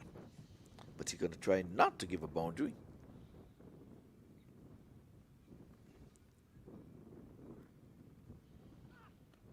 Yeah, ball defended. Very good over from Mas Koram. It comes to an end, 18 gone, 159 for 6. Yeah, then danger now. We're getting up to that 183 they would have made yesterday. I was calling for the 180, but it's going to be hard going. Where they're going to find 21 runs from in 2 overs. They'll have to go at 11 and over from here on to get to the 180 at least. Could be done. The penultimate over is going to be in progress. Who will be bowling it? Is the skipper is going to come back? I think he's done and dusted. He's nowhere near the bowling mark.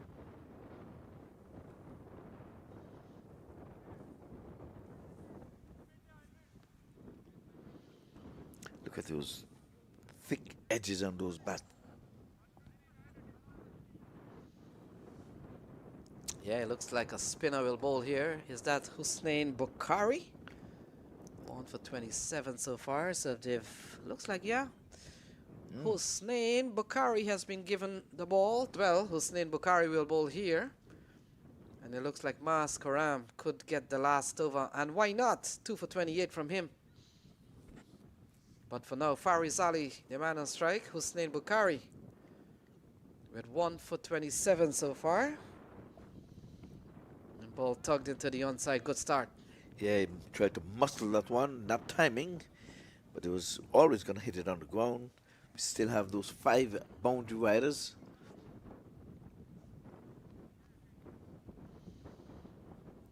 So earlier on, we saw the toss won by Mohamed Asif. And it's one of those tosses that he's backing his bowlers to really restrict the high rollers to a chaseable target. I think they got away with one here. We had 6 fielders out. And that delivery, mid-wicket now just coming in. So we had 3 in the off and 3 in the on. So they got away with a no ball there. And I talked about that's one of the reasons that you'll see the umpires riding the 30-yard circle. They want to be in a position to be able to control that circle by being able to see. But there's so many things the umpires have to watch, and especially when you go to square leg, that's not a hangout point. In fact, you do a lot more looking while your partner officiates the bowling itself. So it's a lot of work when you go to square leg. It's not a hangout spot. That's right. Yeah, this over's gone pretty well for Bukhari. And so the last couple of overs here coming down towards the end, in which you want to think that the high rollers will be taking a chance to give it a whack. They have been restricted here by some good bowling. Hussein Bukhari. They've been kept in check, let's put it this way. So let's give the bowling team a whole lot of credit. So 2 and 4 balls from Bukhari. And look at that. Pulled and pulled well. Gone for a maximum. Fariz Ali goes up to 20. It's 167 for 6. Massive shot. Just what the doctor ordered. At this stage, you have to go gung-ho. With only 6 wickets down, you have to take chances. Planting poles at this stage, that's a no-no. You can see below us here, if the camera can span on the team, they're all off the seats. And they're willing on their team to get as many as you can. We need our first win. Yeah, if you look at Hussein Bukhari, I want to think he came in with the arm ball. Primarily, it looks to be a little bit of mix-up between his off spin and his back of the arm. Bowling for Hussein Bukhari, but picked up well and pulled into the onside. And that's a good-looking shot from Fariz Ali. So we're trying to retrieve the ball. And we come down to 7 deliveries remaining, 1 in this over. And then we'll go to over number 20. Looks like Mas Karam could get the 20th over, but we'll wait and see. Even Mohammed Kamal hasn't been that bad. Well, like I say, quite unusual. Spinning at this stage and gonna go 1 bounce. Yeah, that will close out over number 19. So 19 gone. It's 168 for 6.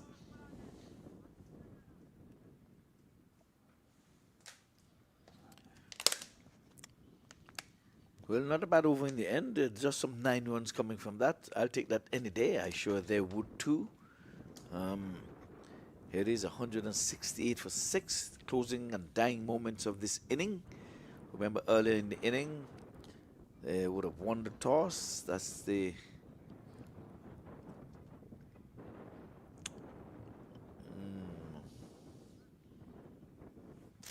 What's her name there again?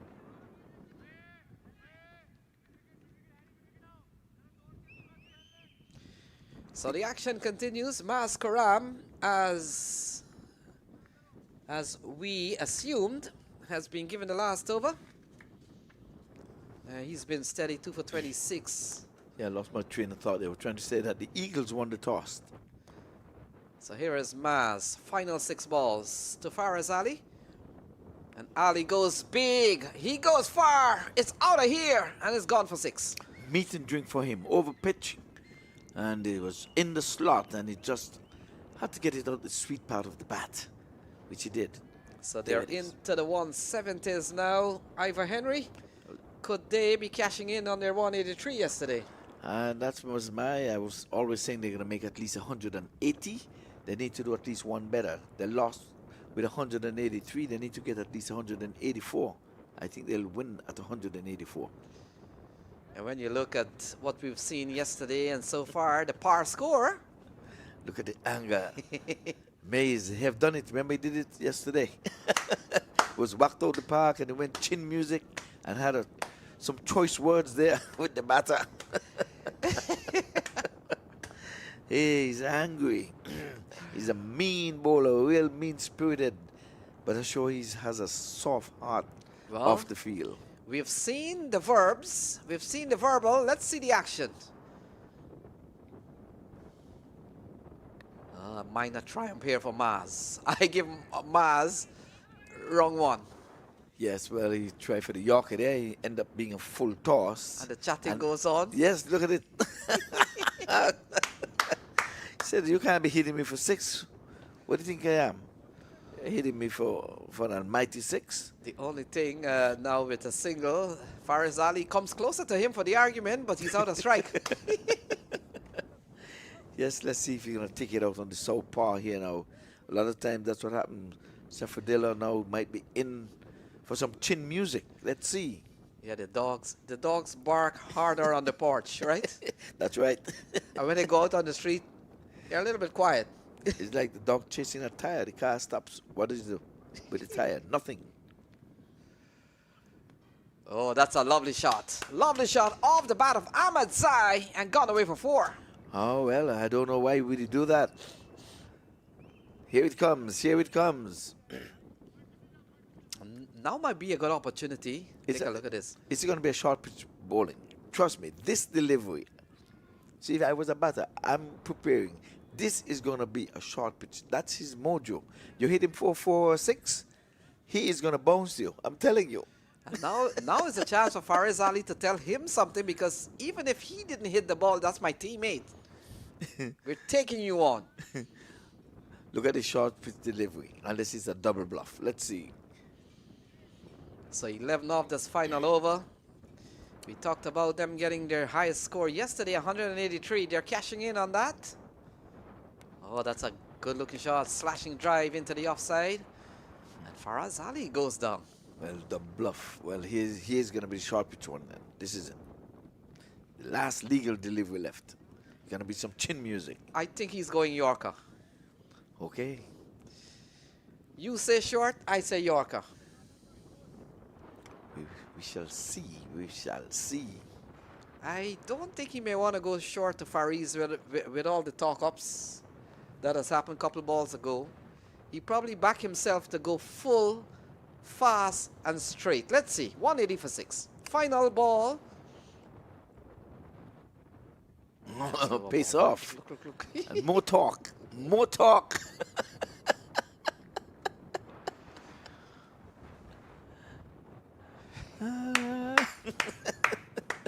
Slams the ball into the turf. Well, that's the end of it. It's going to be a 181 target score when we return.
MAQ Group International Investment Platform.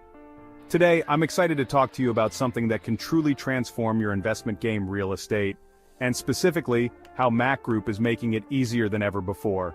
Now, investing in real estate can be intimidating. There are so many questions: where to buy, when to sell, how to manage properties. It can be overwhelming, but that's where MAQ Group comes in. Imagine having a team of experts dedicated to your unique aspirations. At MAQ Group, that's exactly what you get. Whether you're looking to buy, sell, rent, or invest in $1 million business or small, we've got you covered. So let's break it down. First up, buying. Finding that perfect property can be like finding a needle in a haystack. But with MAQ Group, you have access to exclusive listings and insider knowledge that takes the guesswork out of the equation. Our team will find the perfect property that aligns with your investment goals, be it a luxury home or a commercial estate. Next, selling. Selling a property can be just as tricky. Pricing it right, marketing it effectively, and finding the right buyer, it's a lot. MAQ Group uses cutting-edge technology and market strategies to ensure your property not only sells quickly, but also fetches the best price. We handle everything from staging to negotiations, making the entire process stress-free for you. And finally, property management. Managing a property, especially multiple ones, can be a headache. But with MAQ Group's comprehensive management services, you can sit back and relax. Our team handles everything, from maintenance and tenant relations to financial reporting and compliance. It's like having a personal assistant for your property. So why choose MAQ Group? Because we're not just about transactions, we're about relationships. Our personalized services are tailored to meet your unique needs and aspirations. We're committed to turning your real estate vision into a reality. Don't just take my word for it, experience the MAQ Group difference yourself. Ready to make your next big investment move? Reach out to us today and let's make your real estate dreams come true.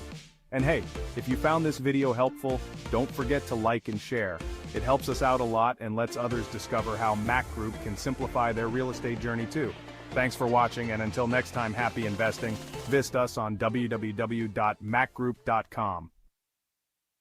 MAQ Group International Investment Platform. Today, I'm excited to talk to you about something that can truly transform your investment game, real estate, and specifically, how MAQ Group is making it easier than ever before. Now, investing in real estate can be intimidating. There are so many questions: where to buy, when to sell, how to manage properties. It can be overwhelming, but that's where MAQ Group comes in. Imagine having a team of experts dedicated to your unique aspirations. At MAQ Group, that's exactly what you get. Whether you're looking to buy, sell, rent, or invest in $1 million business or small, we've got you covered. So let's break it down. First up, buying. Finding that perfect property can be like finding a needle in a haystack. But with MAQ Group, you have access to exclusive listings and insider knowledge that takes the guesswork out of the equation. Our team will find the perfect property that aligns with your investment goals, be it a luxury home or a commercial estate. Next, selling. Selling a property can be just as tricky. Pricing it right, marketing it effectively, and finding the right buyer, it's a lot. MAQ Group uses cutting-edge technology and market strategies to ensure your property not only sells quickly, but also fetches the best price. We handle everything from staging to negotiations, making the entire process stress-free for you. And finally, property management. Managing a property, especially multiple ones, can be a headache. But with MAQ Group's comprehensive management services, you can sit back and relax. Our team handles everything, from maintenance and tenant relations to financial reporting and compliance. It's like having a personal assistant for your property. So why choose MAQ Group? Because we're not just about transactions, we're about relationships. Our personalized services are tailored to meet your unique needs and aspirations. We're committed to turning your real estate vision into a reality. Don't just take my word for it, experience the MAQ Group difference yourself. Ready to make your next big investment move? Reach out to us today and let's make your real estate dreams come true. And hey, if you found this video helpful, don't forget to like and share. It helps us out a lot and lets others discover how MAQ Group can simplify their real estate journey too. Thanks for watching, and until next time, happy investing. Visit us on www.macgroup.com. MAQ Group International Investment Platform. Today, I'm excited to talk to you about something that can truly transform your investment game, real estate, and specifically, how MAQ Group is making it easier than ever before. Now, investing in real estate can be intimidating. There are so many questions: where to buy, when to sell, how to manage properties. It can be overwhelming, but that's where MAQ Group comes in. Imagine having a team of experts dedicated to your unique aspirations. At MAQ Group, that's exactly what you get. Whether you're looking to buy, sell, rent, or invest in $1 million business or small, we've got you covered. So let's break it down. First up, buying. Finding that perfect property can be like finding a needle in a haystack. But with MAQ Group, you have access to exclusive listings and insider knowledge that takes the guesswork out of the equation. Our team will find the perfect property that aligns with your investment goals, be it a luxury home or a commercial estate. Next, selling. Selling a property can be just as tricky. Pricing it right, marketing it effectively, and finding the right buyer, it's a lot. MAQ Group uses cutting-edge technology and market strategies to ensure your property not only sells quickly, but also fetches the best price. We handle everything from staging to negotiations, making the entire process stress-free for you. And finally, property management. Managing a property, especially multiple ones, can be a headache. But with MAQ Group's comprehensive management services, you can sit back and relax. Our team handles everything, from maintenance and tenant relations to financial reporting and compliance. It's like having a personal assistant for your property. So why choose MAQ Group? Because we're not just about transactions, we're about relationships. Our personalized services are tailored to meet your unique needs and aspirations.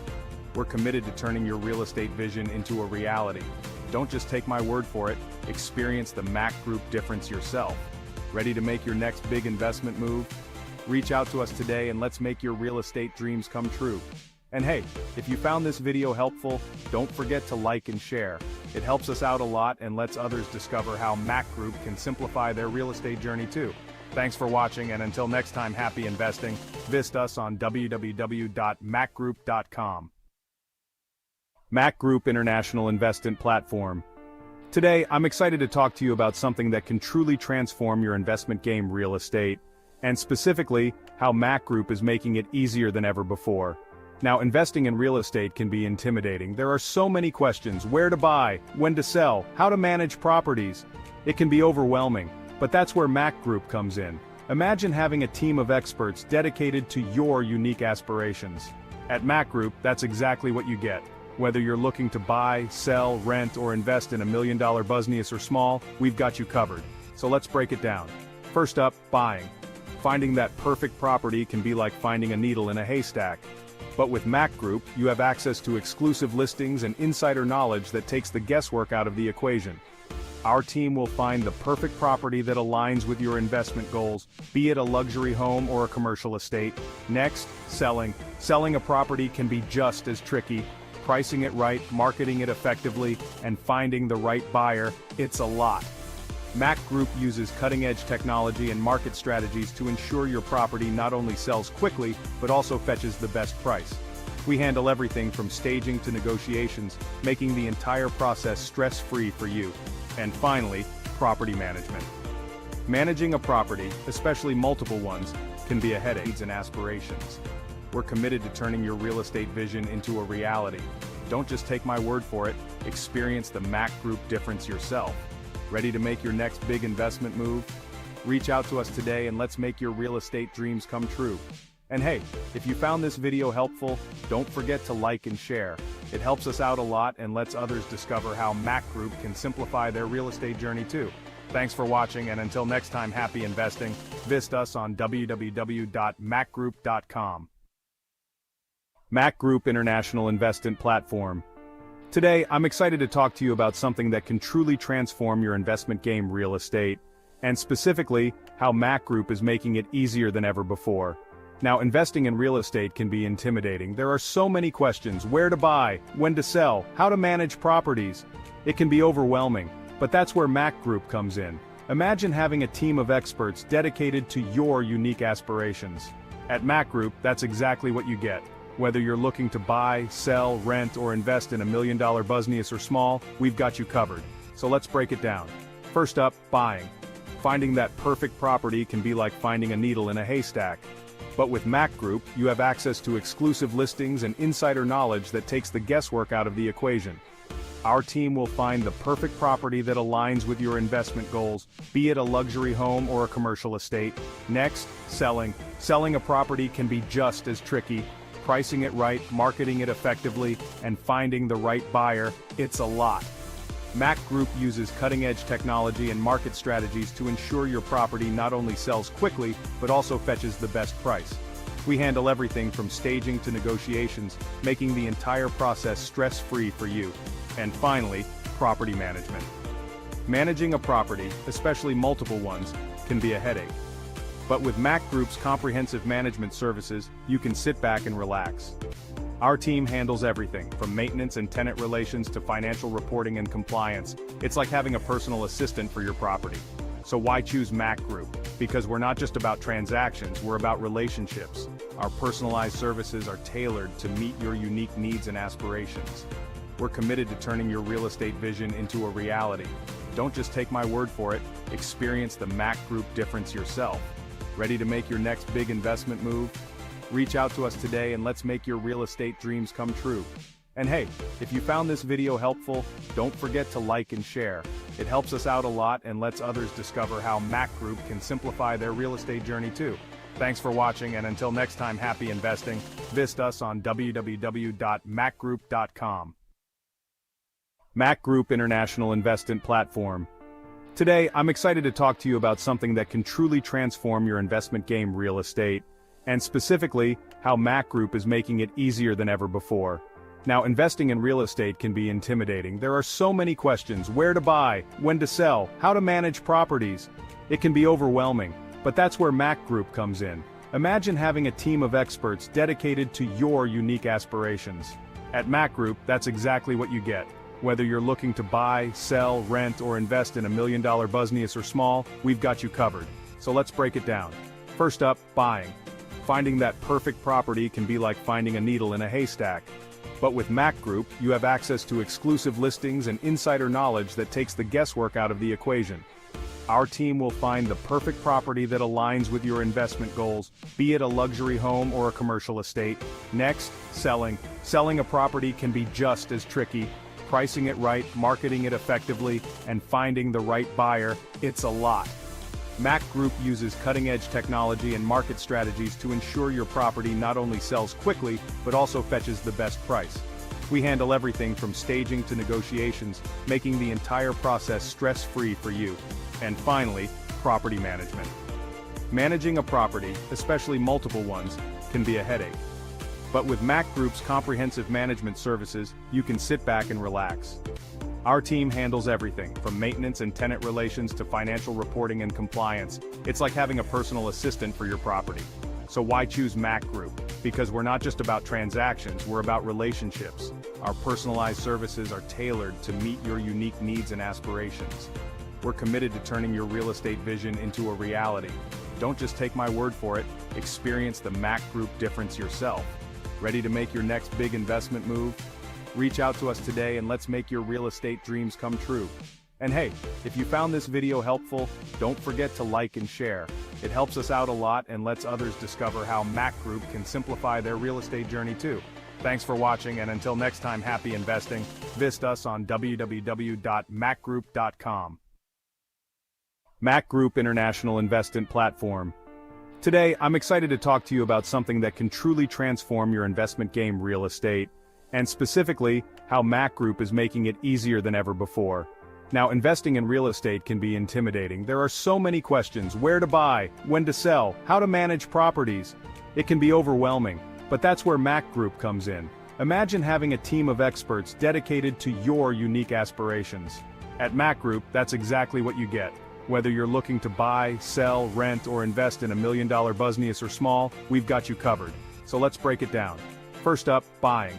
Finding that perfect property can be like finding a needle in a haystack.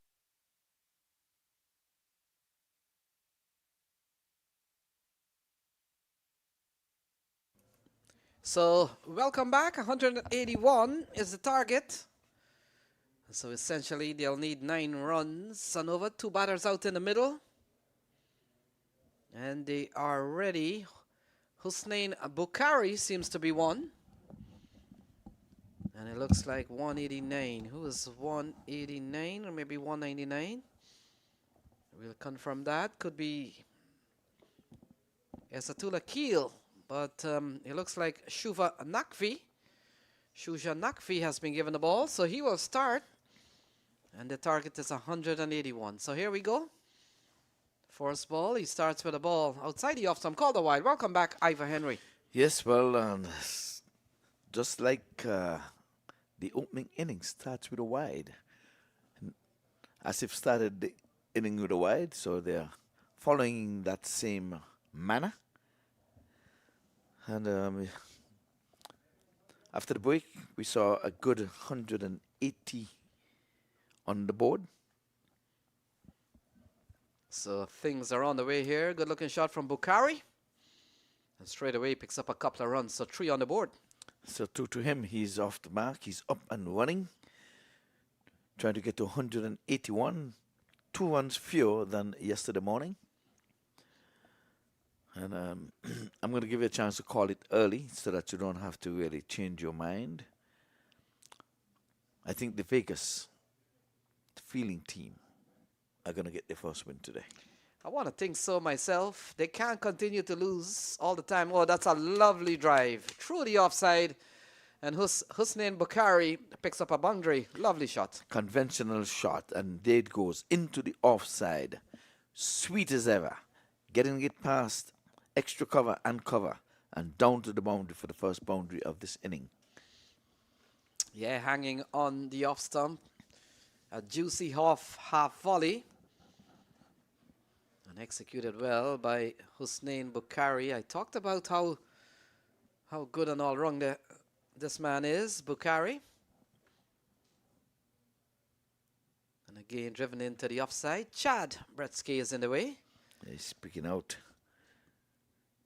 the cover fielder there, but it's sweetly timed again. Sweetly timed. just a push.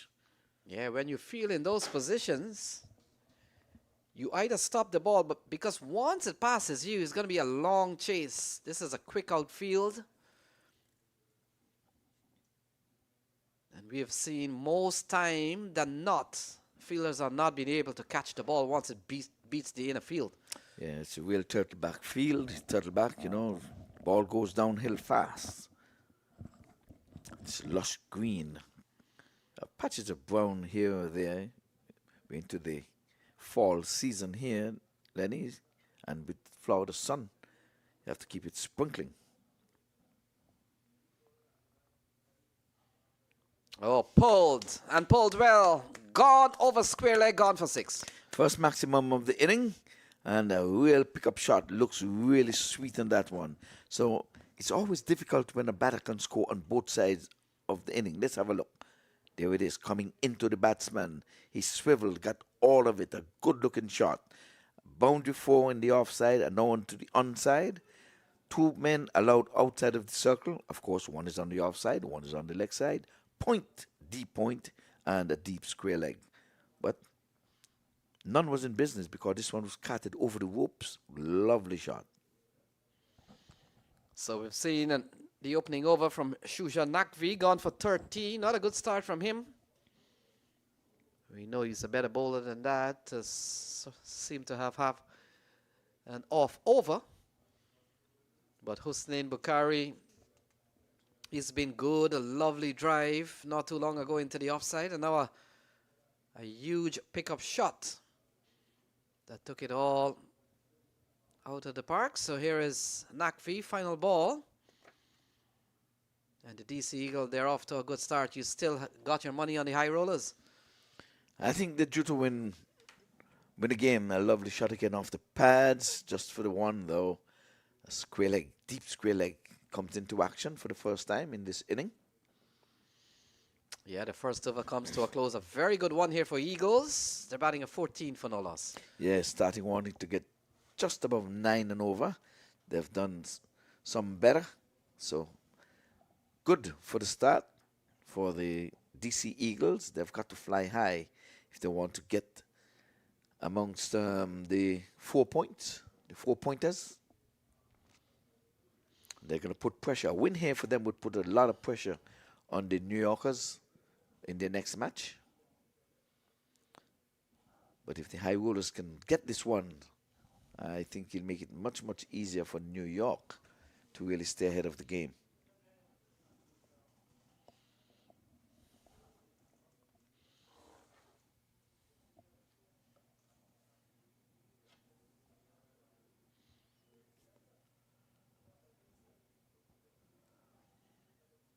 So Shula is going to be the bowler. No, Shula just bowled. They haven't turned over yet.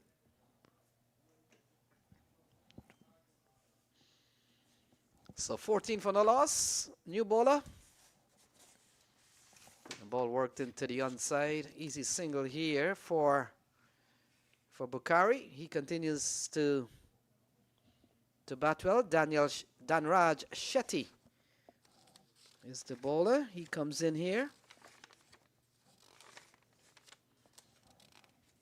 And for the first time, we'll see Izzatullah Raja Kale as he takes guards and wait for Danraj Shetty. Danraj Shetty has been part of this bowling unit. He's been steady. And he's here to defend 166 more. Playing a miss here from Izzatullah. Ball goes through to the keeper, so. Yeah, that was a nothing shot there. He was just poking at one outside the off stump. Pace off. Good carry to the wicket keeper, although he was a slow delivery. But it was poking at it. Nothing much you will get there because the winger fielders on the offside. Short third man, cover, extra cover, mid-off, deep point. Oh, big shot from Izzatullah. And gone all the way over the mid-wicket boundary, gone for 6. Yeah, we've seen quite a number of sixes already this morning. and he's hitting into the wind. And Gone he's for 4. Oh, 4. He dropped just inside, just inside. Yeah, he was hitting against the wind. I was just going to say that. We'll have a look.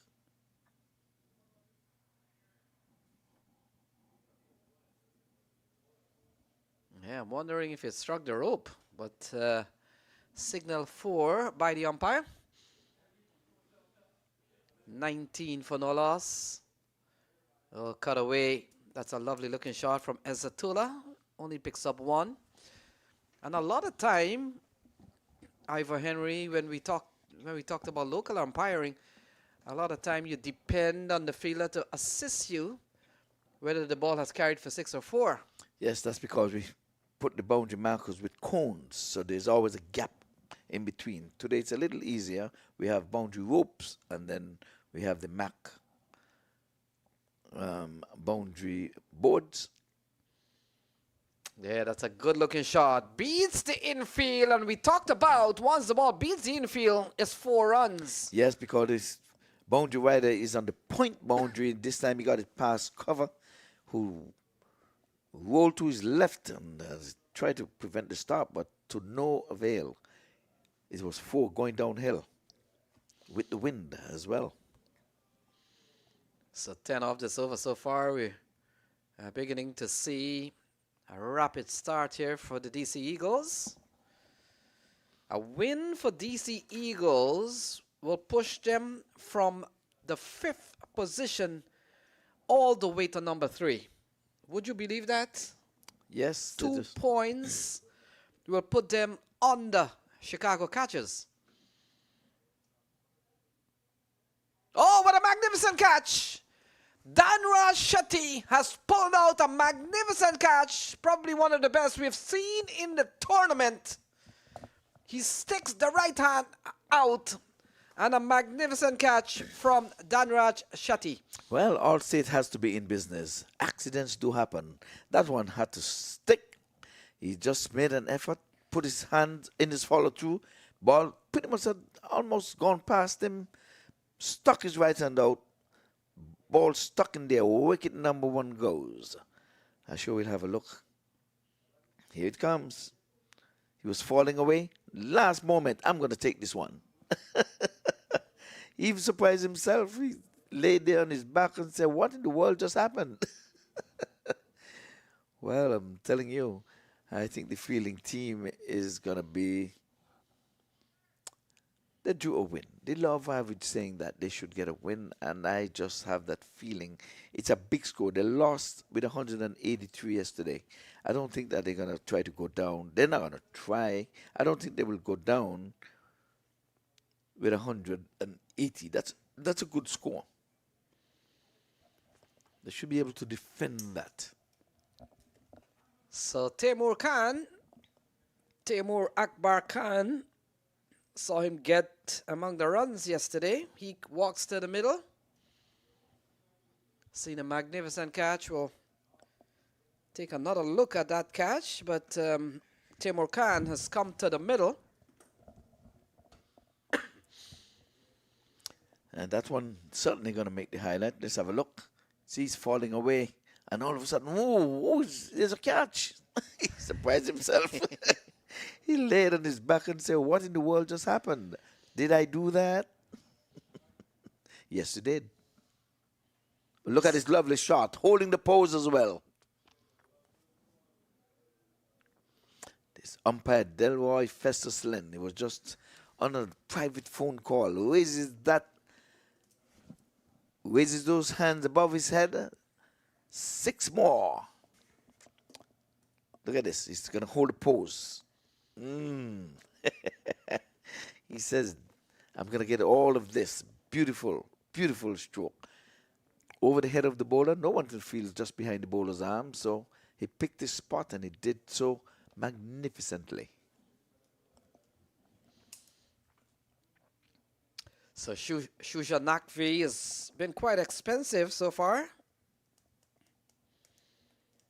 Saw in the first over went for 14, and now he's gone for 6 off the first ball.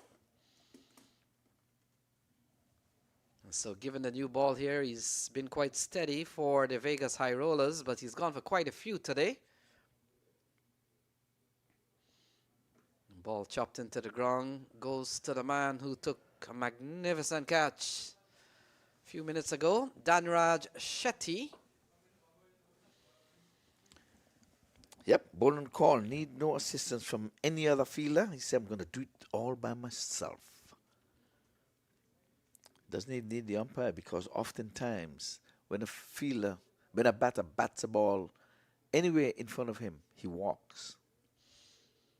Yeah, there's some dismissal. Oh, taking on the pad. Big appeal. We'll wait and see from umpire Delroy.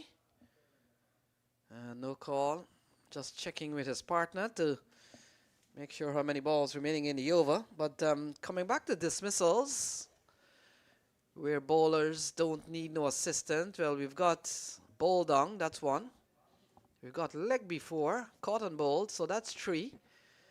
And also running out someone. At times, sometimes you get a quick return and you plug the stumps.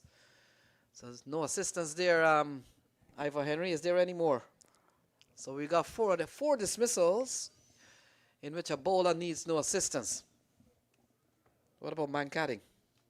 Needs no assistance. And we saw one yesterday. Oh, flicked away. That's a good looking shot. Fielder does well. And now they come back for 2. I like when the balls are played into the deep areas, you've got to challenge the fielder and you've got to come back for 2. This is a big ground.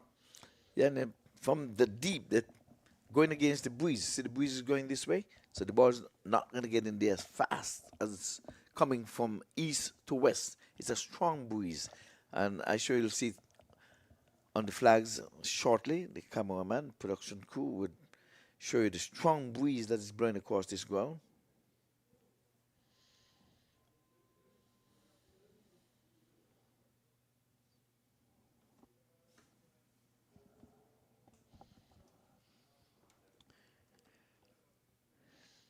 Bowled him, knocked him over. There he goes. And I think the Eagles are flying high. The Rollers are being rolled over. Needs no assistance. That's one of them. Definitely. I'm saying wicket number 2 goes with the score on 34. So a partnership of just 9 there between these two. So both bowlers, bowled and caught, needs no assistance from anyone. Bowled down and needs no assistance from anyone. Say, I'm doing it all alone. And the man cat, I need no assistance from you. I'm going to knock him over all by myself. But if you LBW, you need the umpire's assistance. You're going to say yes or no. But see those, bowl and caught, I'm doing it alone. If I'm going to peg those stump down all by myself, I need no assistance. But if I throw it to you and you whip the bails off, all right, I needed your assistance. 34 for 2. My word, they are now beginning to drop like flies. When the second wicket fell for the High Rollers, they were on 57. Quite a contrast. 34 for 2 when the second wicket to have fallen here in the Broward Central County Stadium. By the way, for you new listeners, this is an approved ICC venue, and you're looking at live cricket. So if you're waking up someplace over there in the Asian continent, I think it's evening time for you over there. It's just prime time, maybe about 9 o'clock, 10 o'clock for you over there. Just guessing the time. You're viewing live cricket. England in the Ashes are taking on Australia down under. Australia came up with a good score. They scored over 300 runs last evening. In the meantime, we have live cricket here. This is day number 5 of an 8-day tournament. Teams are playing for positioning. This time he's opened the face of the bat and he's guiding it to the backward point for a single. So he gets off the mark. That's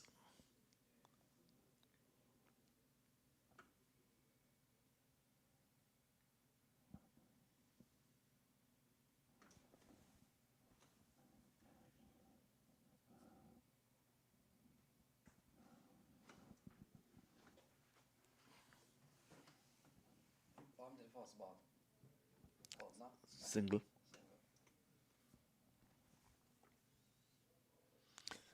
Into the offside, sweet looking drive, splitting extra cover and the cover. As a matter of fact, it's a packed offside field, and it was aerial. Was flirting with danger, but it beat both men in the air and down to the boundary for 4. What a field placement. Look at this. And it threaded in the air for 4.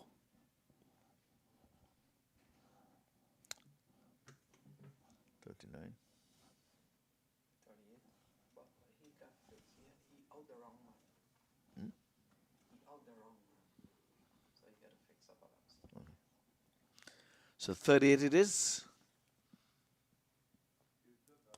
The semis playing into the point region.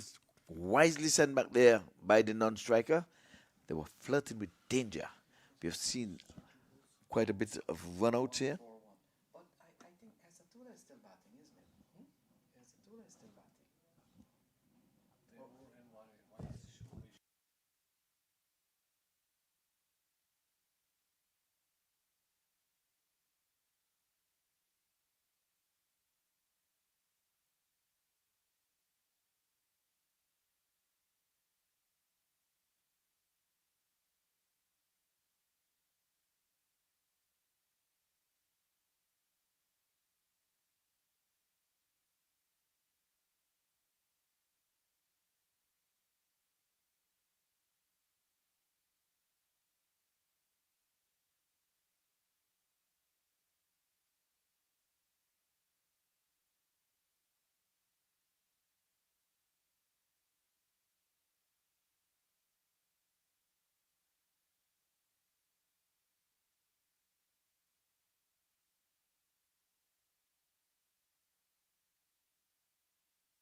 If you want luxury but desire smart investments, then let MAQ Group guide your property journey. Whether you're buying, selling, or investing in property, MAQ Group has you covered. Worldwide, we offer a range of services tailored just for you. Looking for your next home, business, or want to investment? Our residential and commercial investment, we ensure you find the perfect profitable business or property. Our off-plan properties and expert market analysis promise lucrative opportunities. And for property owners, our management services handle everything so you don't have to. With MAQ Group, you're not just getting a service, you're gaining a partner dedicated to your success. Trust, transparency, and a seamless experience from start to finish. Ready to begin your property journey? Visit us at www.macgroup.com and let's make your real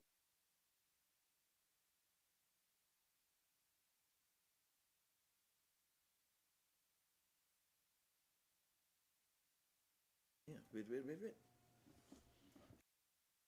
Gonna go.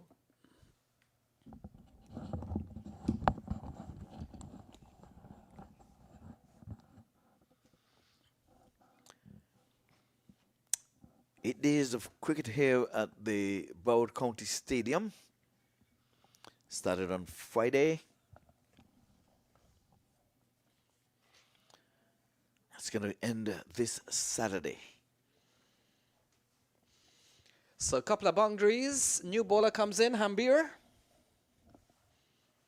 And couple of boundaries.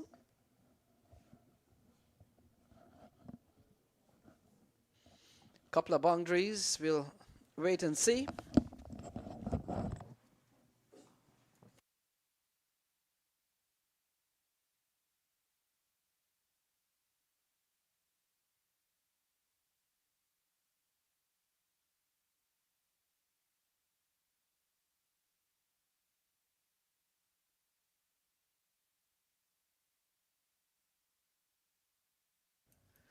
A couple of strikes. 6-4 and a dot to start here for Anurag Hambir. Left arm spin. Ball into the offside. Can't score this time. So beginning to see a reply here that has gone over 50. Stop something else, Lenny, because if nothing done here for the viewers to see, it's confusing. That's TV. Oh, pulled and pulled well. That's a lovely shot. Full toss. And it will run away. So not a good start here from Hambir. He's given up 14 in this over so far. Anurag Hambir, a full toss and hammered away. That's a good looking shot from the batter. And so that crosses the ropes. It's gone away. 14. Final ball coming up here from Anurag Hambir. And then still need 121 or so to win. Into the offside. Good running. And that will complete the fifth over. So 5 gone. 61 for the loss of 2.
So Faraz Ali comes into the attack. And 61 for the loss of 2 at the end of 5. We apologize for our scoring bar for the time being, but it's been worked on. And so welcome back, Ivor Henry. As we've seen, this power play has been quite productive. 61 so far.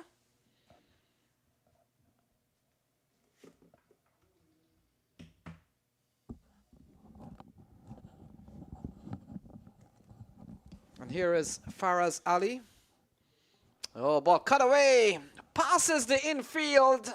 And it has gone for another boundary. Lovely shot from the batter. 65 for 2. Yes, indeed. That was a lovely shot into the offside. And I keep on saying, you don't have to go gung-ho to make a shot in a 2020 match. You can play conventional shots. Pick your spots. Same thing applies. You have to play to the gaps. You have to play conventional strokes. I hate to see when they're woofing and just twisting up in the thing, just trying to make runs, when you can just score with conventional on-drive, cover drive, cuts, pulls.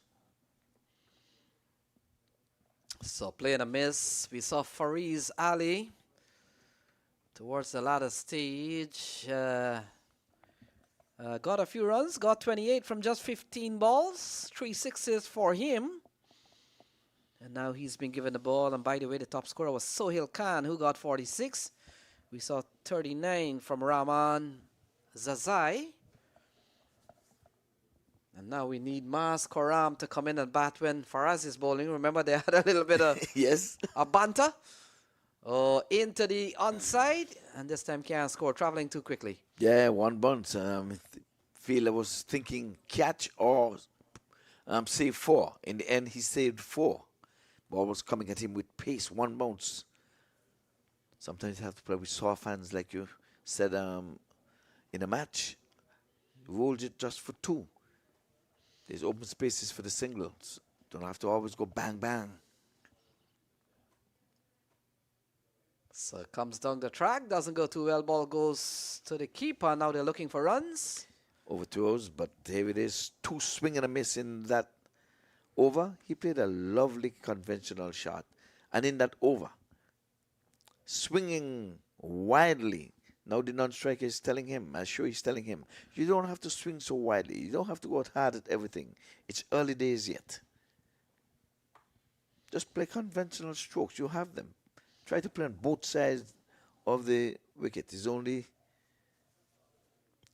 2 fielders out, and you're winding up. And they're going at 11.4 and over. And the asking rate is just about over 8. So they've got some extras in the tank. Yes, that ball was one extra effort, dipping down and moving away after it pitched, taken by the keeper. Good bounce again, good carry. So 65 for the loss of 2. 2 batters out in the middle. They've gone up to a 32-run partnership. And here is Fariz Ali. Force ball went for 4, followed up by 5 dot deliveries. Good bowling from him. 6 gone, 65 for 2. You call it a good comeback. Good comeback. 5 dots on the trot. And like I said, the batter sucked up all of those. This the one batter. He's checking for the score. He's asking, what's the score? Well, we'll soon get to you, pal. We'll soon get to you. It's much more than that. 65 for 2 at the end of 6. Yes, the big scoreboard is showing him 39. We apologize for that. Little technical difficulty, but we're going to work on that for the scoreboard in the park. So now you can probably perhaps listen up, although you're not seeing, because we're keeping abreast of things on the audio. And at least the radio commentary, Caribbean Global Voices, is carrying it live. And as soon as we get over this technical difficulty, we'll be seeing the scoreboard up and running. Things do happen. And again, we're playing at an approved ICC stadium here at the Broward County Stadium. And Lenny, this is home to you now. You've been here for quite a number of years. I reckon at least 13, 14 of them. 14. 14. So Anurag Hambir will continue 65 for 2. And ball driven into the offside. Can't score. We saw in the previous over, Hambir went for 15. So that's 6 dots on the trot. It's not a maiden though, because 5 came from the previous over. Yeah, ball defended here by Wais Qureshi, and along with Ezatullah Kale has posted a 32-run partnership so far. So I'm checking dots. 7 on the trot. 5 from the previous over and 2 here. So the Eagles. So Anurag. Oh, that's a lovely drive. Well stopped by Chad Bresky. He's one of the better fielders out in the deep. High five all around. Come on, get it. Get it. High fives. Even the wicket keeper going out to say, well saved. It would have been just a single though, unless there was a bubble in the deep because they cover sweeper.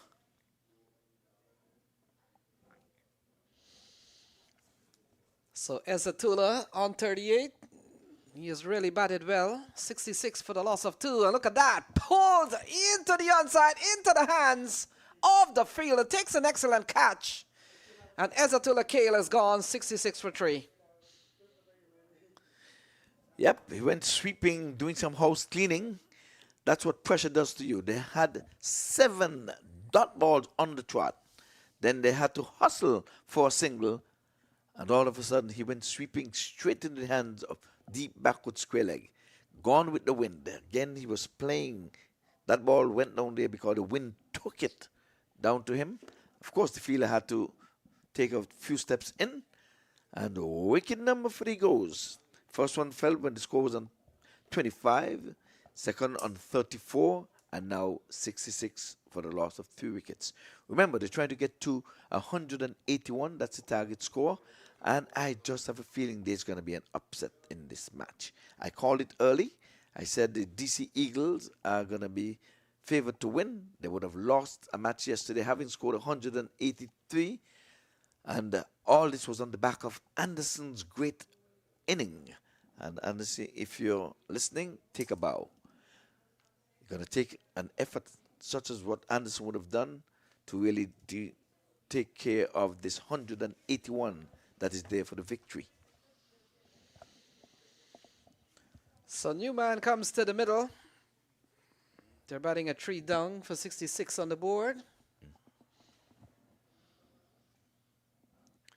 And the cricket continues.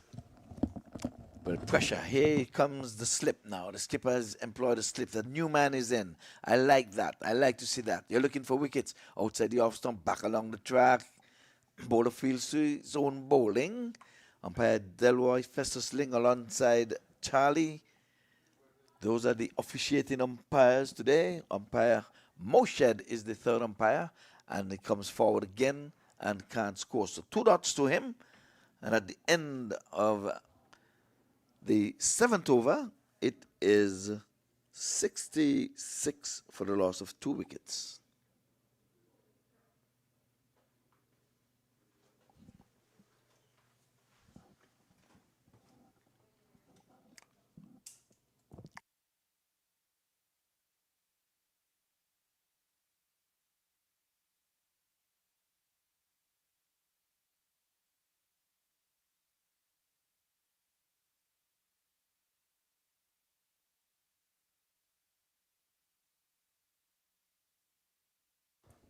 So 7 overs gone. 66 for the loss of 3. Hari Bandari has come to the middle.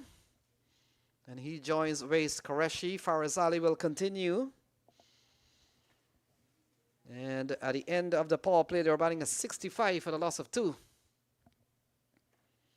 And here is Faraz Ali, runs into bowl to Waste Qureshi into the onside, takes the catch. And another wicket falls, 66 for 4. I tell you, I can see through walls. I can see right to the wall. I tell you, the Eagles going to upset. Not the Eagles going to get upset today. I think the high rollers are due to win a game. So you know who is shaking in their boots right now? The LA Lions. But they're in good stead. They can afford to lose a game. And they don't want to lose their game in the semifinals or the finals. So we'll see what team they would play. They have another match. And in that match, they may very well, apart from the 2 hot steppers there, Hezbollah and Suleiman, they might just have to just change the team a little bit, give some bowlers or some batters a rest in between. Because they're still going to be in number 1 position, I can tell you that. With 4 wins on the trot, none of these other teams are going to get to 4 teams. So they're still going to be the number 1 position. So they can afford to really rest their team. But they they would like to go to the tournament without losing a match. But if they have to lose one, they would want to lose it in the preliminaries, not in the semis nor the finals. But they've looked the part, they've looked the team to beat. I said it from day one, even without seeing the other teams, because they looked like they were so well oiled. They were like a well-oiled machine. 2 centuries coming out of the LA Lions team, Hezbollah and Suleiman. So Afan Bashir comes to the middle. He joins Harry Bandari, 2 new batters. None of them have not faced a ball, but Afan Bashir will get there first. And we've seen, in fact, Harry Bandari might have faced one, but here is Afan Bashir, and he gets a good ball from Faraz Ali. Well left, not taken cleanly there by the wicketkeeper. And like I said, I think there is going to be an upset. I don't want to jinx anyone, but that was my gut feeling. 180 ones, that's a lot of ones. And to go down twice with 180 plus on the board, that's a travesty. So 66 for the loss of 4. Afan Bashir goes wide is the call from the umpires. Yes, chin music going up over the head, a little too high. Again, the wicket has a lot of juice in it. Effort delivery, there it is. Keep your eyes on the ball, young man. Easy call for Delroy Festus Lynn at square leg.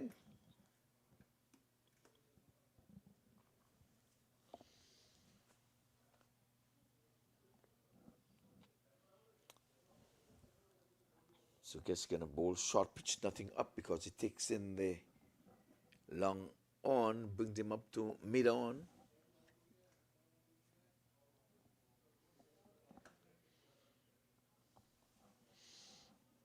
He's poking at one outside the off stump, taken low down by the wicket keeper. So good thinking by the bowler, pace off. Double bluff, he brought up the mid on, as if he's going to dig it in and he's going to swivel and probably hit it up to mid-on for a catch.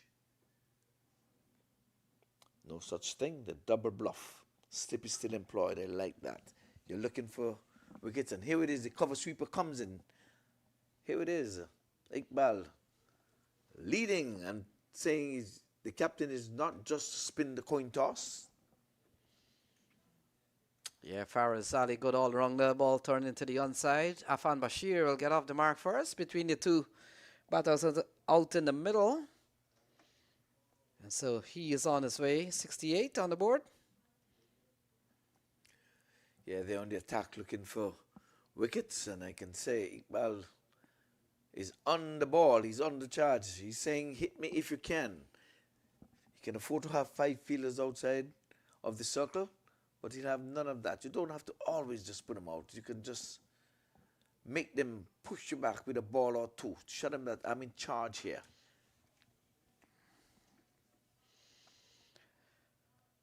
So Bandari allows a ball, shoulder arms, to go through to the keeper. That's what a slip does to you, because slip is there. If he was not there, he'll go hard at it. Edge, passing the keeper, 4 more. But that slip is putting pressure on these batters. A ring of fielders on the offside, pressure. That's what you need. Have to make them beat you. There's always this cover sweeper and mid-wicket and deep mid, because they said, oh, the power play is done. Let them know you're in charge, you're on top. So 68 for the loss of 4. We're still showing 3, but we'll sort that out. Here it is, they're bringing in the mid-on, so they're inviting them to go aerial. Beat me if you can. So yeah, beat me if you can. Over the slip accordion, gone for 4. First it was a little too wide.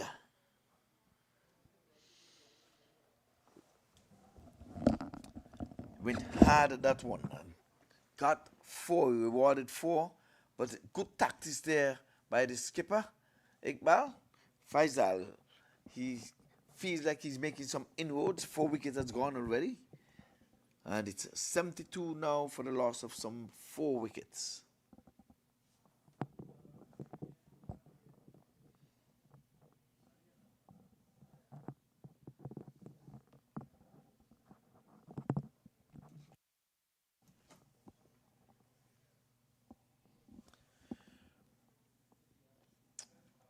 So the batters tap gloves as seem to be a bowling change from the far end. We'll get that up and running for you shortly.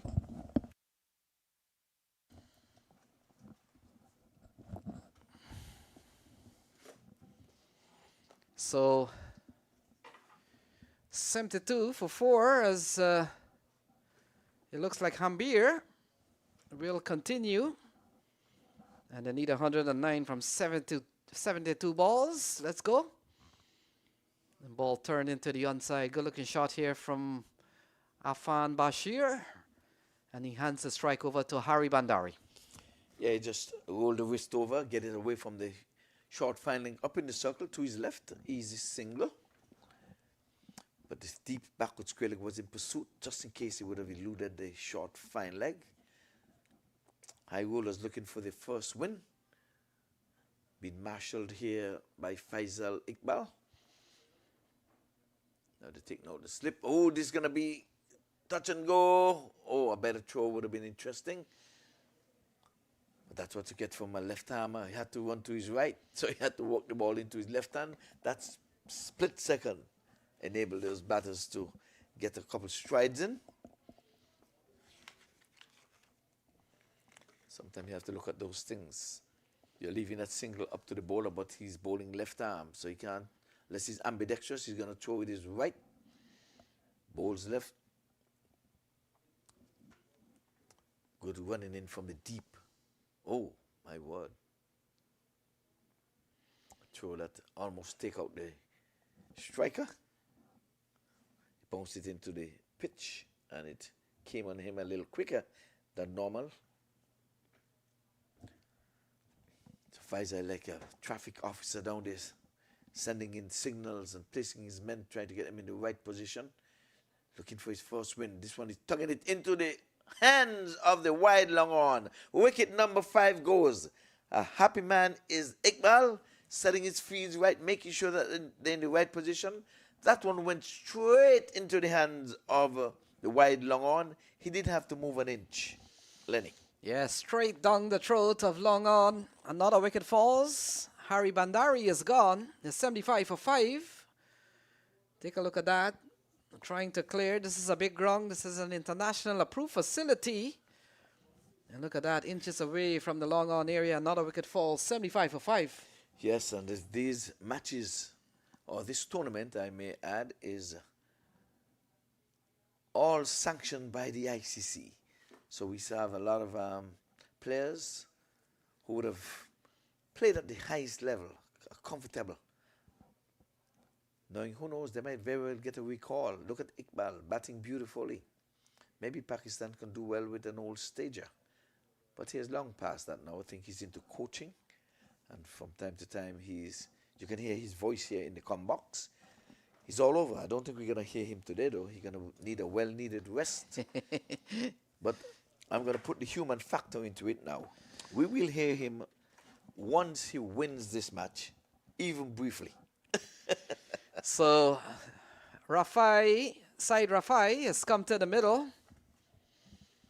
They're batting at 75 for the loss of 5. We'll get our scorecard updated, but they've lost 5. Bukhari for 18, Ezatullah for 38, Taimur Khan for 2, Wais Qureshi for 6, and Hari Bandari for 5. So those are the wickets fall.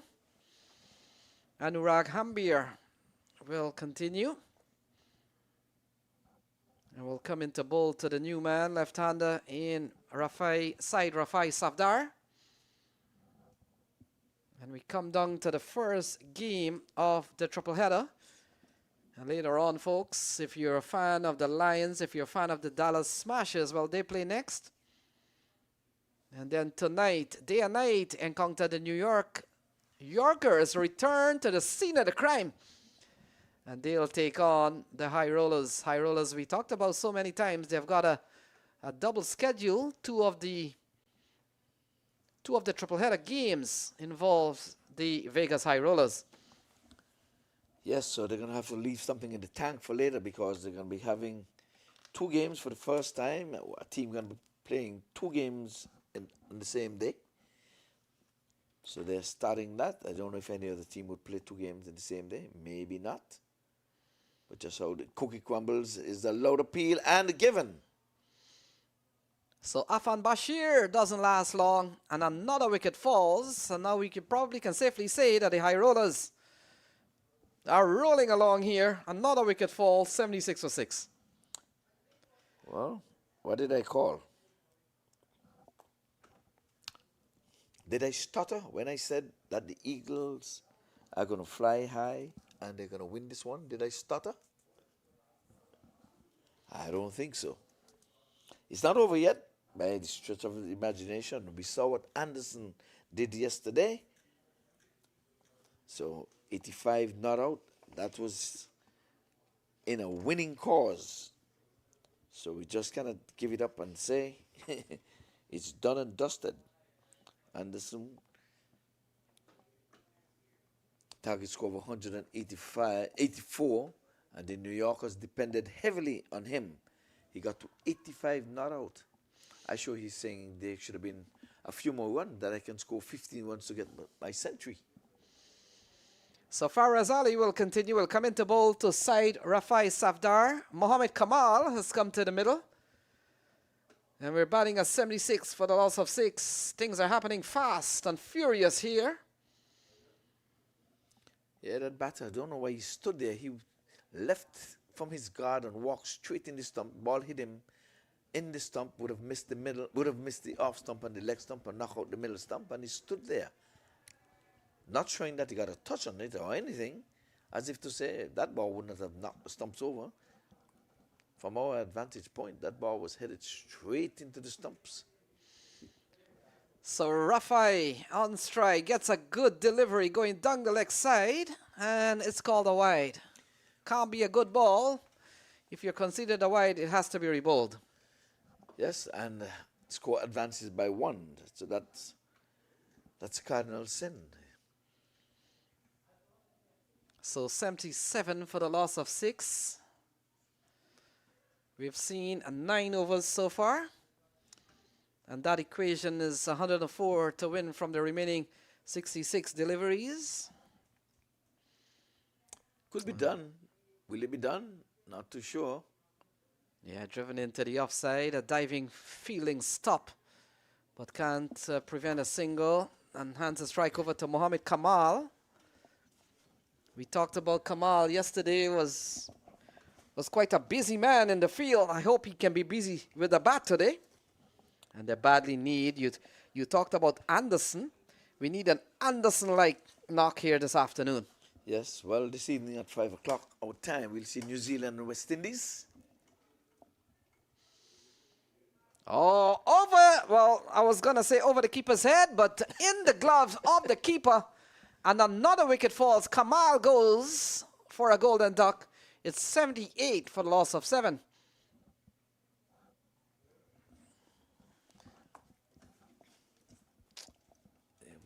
One behind. I hate when we saying one thing and the scoreboard showing something else. I need to get it corrected.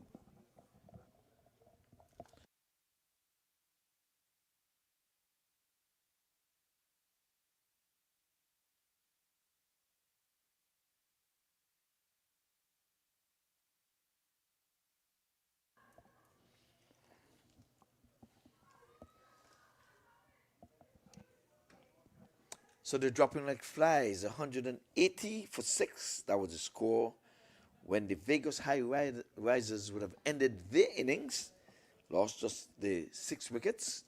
The wicket column is of no use at this moment. 7 wickets for 78, and they are in danger of not making the 100. That's what it is. That I said there's going to be an upset. Here is the upset. And if they can hold New York this evening, they'll have 2 wins. New York would be found wanted. It's never over until it's over. So new batter comes to the middle.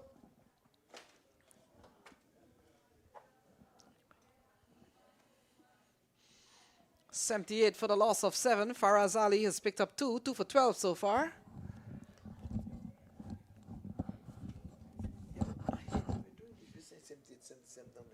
And so here is Faraz Ali.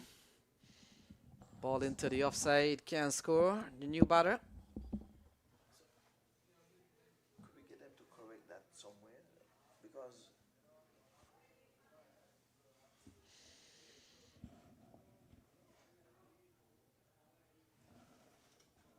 I'm going to show you here. Map color scene here. Map.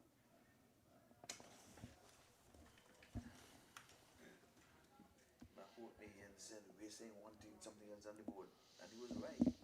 So ball worked into the onside. New batter has come out, and it's another run here for the DC Eagles.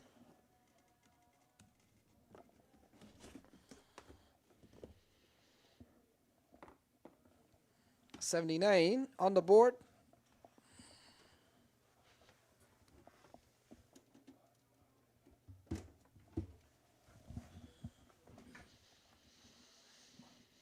And so Faraz Ali will come into bowl to Safdar.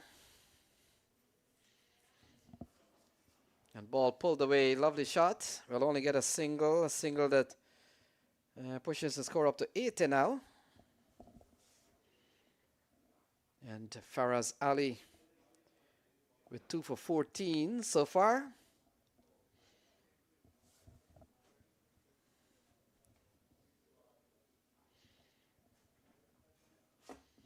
New batter has come to the crease. Looks like Saeed Raza. And so Saeed Raza settles and waits for Faraz Ali. Score is 80 for the loss of 7 so far. Here is a ball flicked into the onside. And they go through for 1. So that will complete the 10th over. So 10 gone, it's 81 for 7. Yes, indeed. And I can say there's a glitch in the system. So just bear with us a little bit. They're trying to get this all fixed. And that's the App Quick Clubs, I would say. We have to put it over there. So though you're saying 81, that's the actual score. You're seeing it 80 on your screen. It's something that they have to work on, a little technical difficulty. We're sorry about that. Nothing of our doing here. And during innings close, we'll try to work and fix that. Well, when instead we, the production crew, had a good, nice chit-chat with them. So that's what we have, Lenny. Yeah, 2 left-handers out in the middle. Saeed Raza, Rafai Safdar. And the cricket moves along. And we talked about what this win will do for the high rollers. It will allow them to put points on the table for the first time, and it could deny DC Eagles a chance for them to move from number 5 to number 3. So the big question is, who needs these points? Who needs these points? The DC Eagles, of course, but both teams need these points, because if the high rollers can get on the board and then win their next match, they're up to 2 games. And they're the ones who will be on 4 points alongside others with 4 points. Interesting. So whom will benefit more for these 2 points? Well, you can argue that high rollers may not have a future in the tournament, but a win for DC Eagles create a situation in which they'll be in the top 4. There's still more games to play. They play tomorrow again. New York is playing later on. And along with New York, Dallas, who's playing next. You may not fancy Dallas to beat Lions. Yeah, but New York have 2 more games. So New York is ahead of the game. So ball driven down the ground. Good looking shot here from Saeed Raza. And he picks up another 183 on the board. 83 for 7. And I think we have finally caught up with the scoring. The only thing is that you're missing a wicket, and that is because they'll have to fix that at the back end of the innings. Timur Khan is still showing not out on the system, and so the scorers are telling me, and I know how it works, they'll have to wait until the back end, and then they'll sort that out. So bear with us. The score is right. It's 83, but for the loss of 7. So Hambir will finish up here. He's bowled a very long spell. He's picked up 3 so far.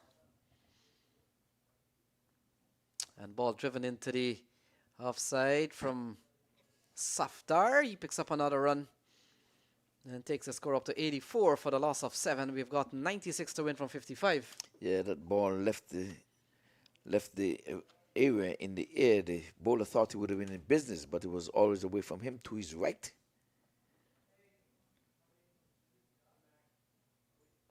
Yeah, Raza will have to wait and see whether it came off the bat. Keeper is giving chase. Not a good sign when your keeper is chasing. And they come back for a couple of runs. So we'll wait and see. In fact, no signal from the umpire. So would have come off the bat of Said Raza. So 11 gone. It's 86 for 7. Yeah, that was good effort there from the man on the deep backward square leg who ran all the way around. As a matter of fact, he was more in a long leg position. And he ran, and he was the one who caught up with it. But that was good effort by the wicketkeeper. With gloves and pads on, was not giving up on it. Doing everything to make sure they get the first win. So 86 for 7. We're bathed now in sunshine. Just a few clouds above. But we're mostly looking at blue skies. Lenny?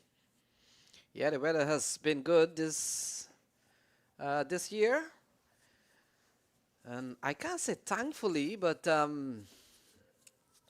not to put any rain on anybody's party, but the day it rained, we were off.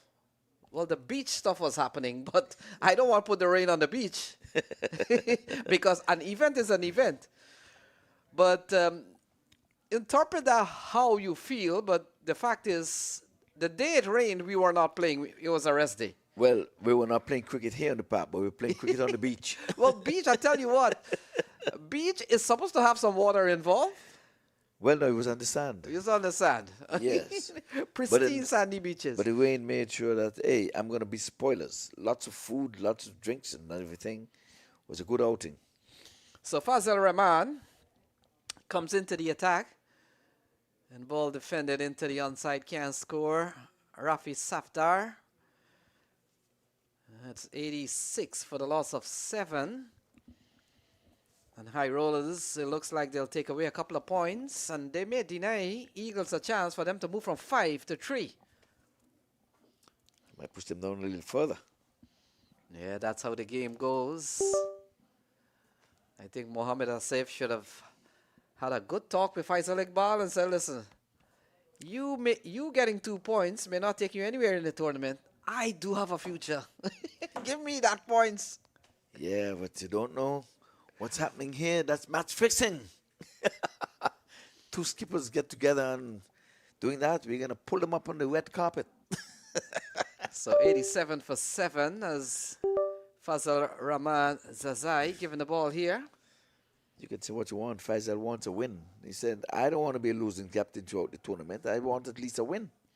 Yeah, I was talking to Adnan on our way to the park this morning, and Adnan, who's the manager of the High Rollers, tells me, well, first of all, it's their first time to the US Open. And secondly, he's had just a few months to put this thing together. Contacted by the MAQ group of companies and, of course, CC USA to get a team up at the US Open. And so he told me he had pretty much from June to now to put this team together, and he's got some players. They're from the Vegas area, of course. That involves areas like Arizona, Colorado, all the way out west. And he has had months to put this team together. He's done a good job by getting some good talent to come up here. And so was telling me that to give him another year or so, this high roller team can be a force to reckon with in years to come. Well, I'll tell him one better than that. It's franchise cricket. You just don't have to look around the Vegas area for your players. It's franchise cricket. You have to get your players, look and see who is in the draft, and you have to come and bid. They had it right here. The draft was right here, and they were clapping and whole stuff. I was here when the draft was being had.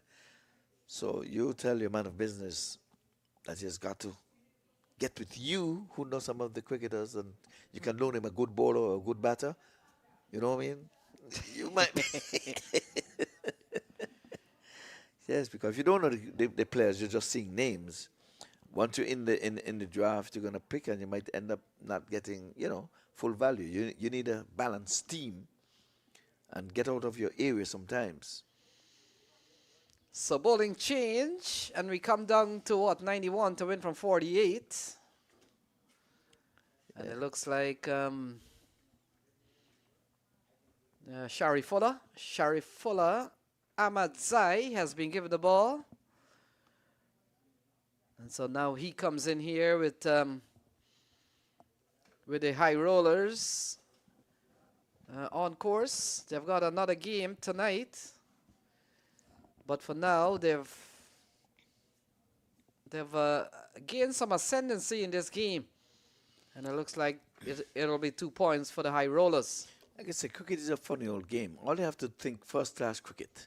You have 90 overs in the day. They will only be playing here 80 overs if they bowl all of the overs and bat all of the overs. So look at this as a test match. Plus, you're going to have 3 to 4 hours in between your next match because another match is going to play between them. So it shouldn't be draining, but they're looking at it as, I have 2 matches in the day. Yes, test matches are playing right now with 90 overs in the day. Your 2 matches is only 80 overs. A win here should, put some pep in their step. And I think it would. Because they're going to try to get New Yorkers, knock them out of this game, out of the tournament. So Sharifullah Ahmadzai. Oh, that's a good catch. He stumbled getting out the blocks and still had enough energy to get there to take the catch. Could you imagine that? These guys, he must be a spring chicken. He can't be no more than maybe, 30, 31, somewhere there. Because that's what you call effort. With the big gloves and the big pads, and we're able to get in there. Well, I guess his spikes help him, huh? So another wicket falls. Take a look at that. Stumbling wicketkeeper, but you recovered well. And as they say, with the glove, you've got so much more advantage than bare hands. And in the end, another wicket falls. 89 for 8. I have to tap myself on the shoulder, adjust it. Lenny don't want to tap me on my shoulder. I said 180 runs. I am calling it up front. And I'm not changing my mind. So Abdullah Kuram has come to the middle. And any minute now, maybe DC Eagles will throw in the white towel. Or you're forced to surrender. Look way over there. Look way over there. What are you saying? Is all white. A white sheet?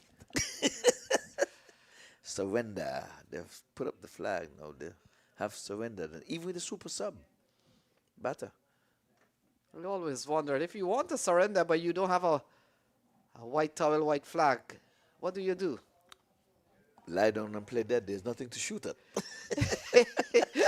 Abdullah Kuram on strike. As a matter of fact, lie down and don't breathe. There's no last man standing. So up next, folks, is the Lions, the Red Hot Lions. And they'll take on Anderson and his men, so the Dallas Smashers. And so the big matchups, Los Angeles will take on Dallas.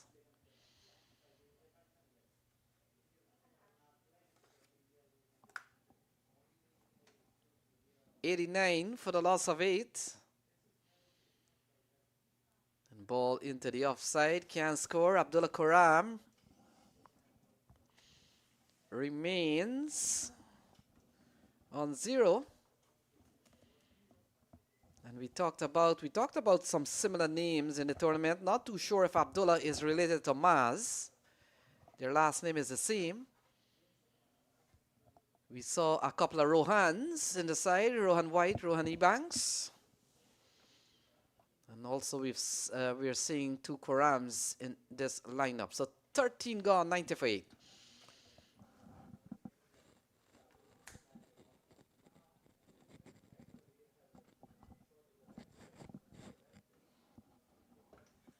If you want luxury but desire smart investments, then let MAQ Group guide your property journey.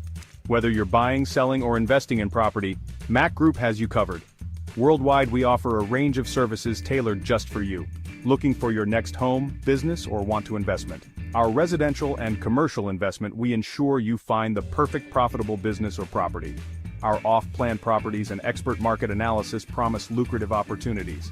And for property owners, our management services handle everything so you don't have to.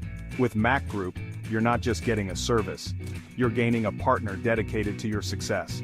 Trust, transparency, and a seamless experience from start to finish. Ready to begin your property journey? Visit us at www.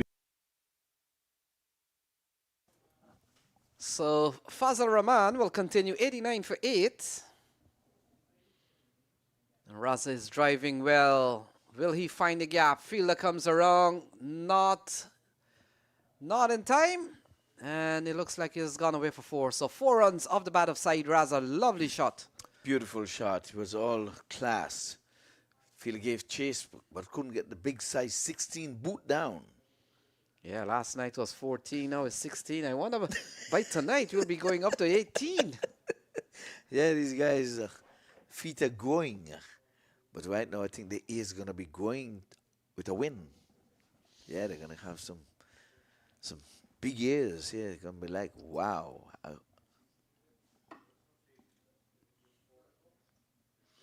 I like to see the look on their face. I want to see the celebration for their first win. I want to think that the LA Lions, who plays next, and they're taking smashers on already. You don't have to worry if they've qualified, topping the table by some distance. I want to think Ivor Henry, maybe a chance for them to get the other guys to bat maybe early. We could see Durrani and Suleiman Arabzai maybe batting in the middle, or you go for the kill still. No, I'll get some of my bench to get out there to get warm up and make sure that these guys who've been doing the heavy lifting can just take a break. Like you say, they can be in the team if needed. But I got to let some of my bench warmers get a knock because you're already qualified. You're going to be number 1 either way, no matter how you look at it. But you don't want to lose anything, but you should be good enough to have some substitute to carry on your winning ways. So you look at Abdullah Quram, very strange stance, very crouched. Lofted, leading edge into the offside. Well away from the fielder.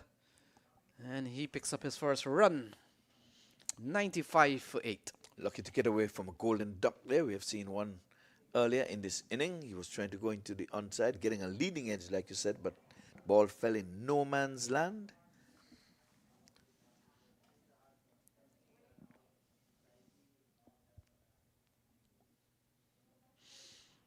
So ball worked into the offside. Easy single for Saeed Raza. Brings Abdullah Quram. In fact, the over comes to a close, so we'll have to wait for that. So 14 gone. It's 96 for the loss of 8. Yes, I think they're making heavy weather, trying to get to the 100. So could you imagine trying to get to 181? Definitely. Taking all of 14 overs to get to 100. It's not going to happen today. It's not going to happen tomorrow with this sort of approach. You need an Anderson-like inning from here on in for them to get to the 181, which is required for the win. I think an upset is on the card.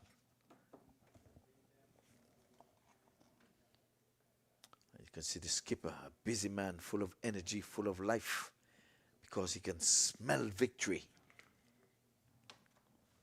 You can see the shoreline now. They were out at sea all tournament, and now they can see land. Just have to dock that ship. I hope when the ship come in, no one is at the airport. This should be at the beach.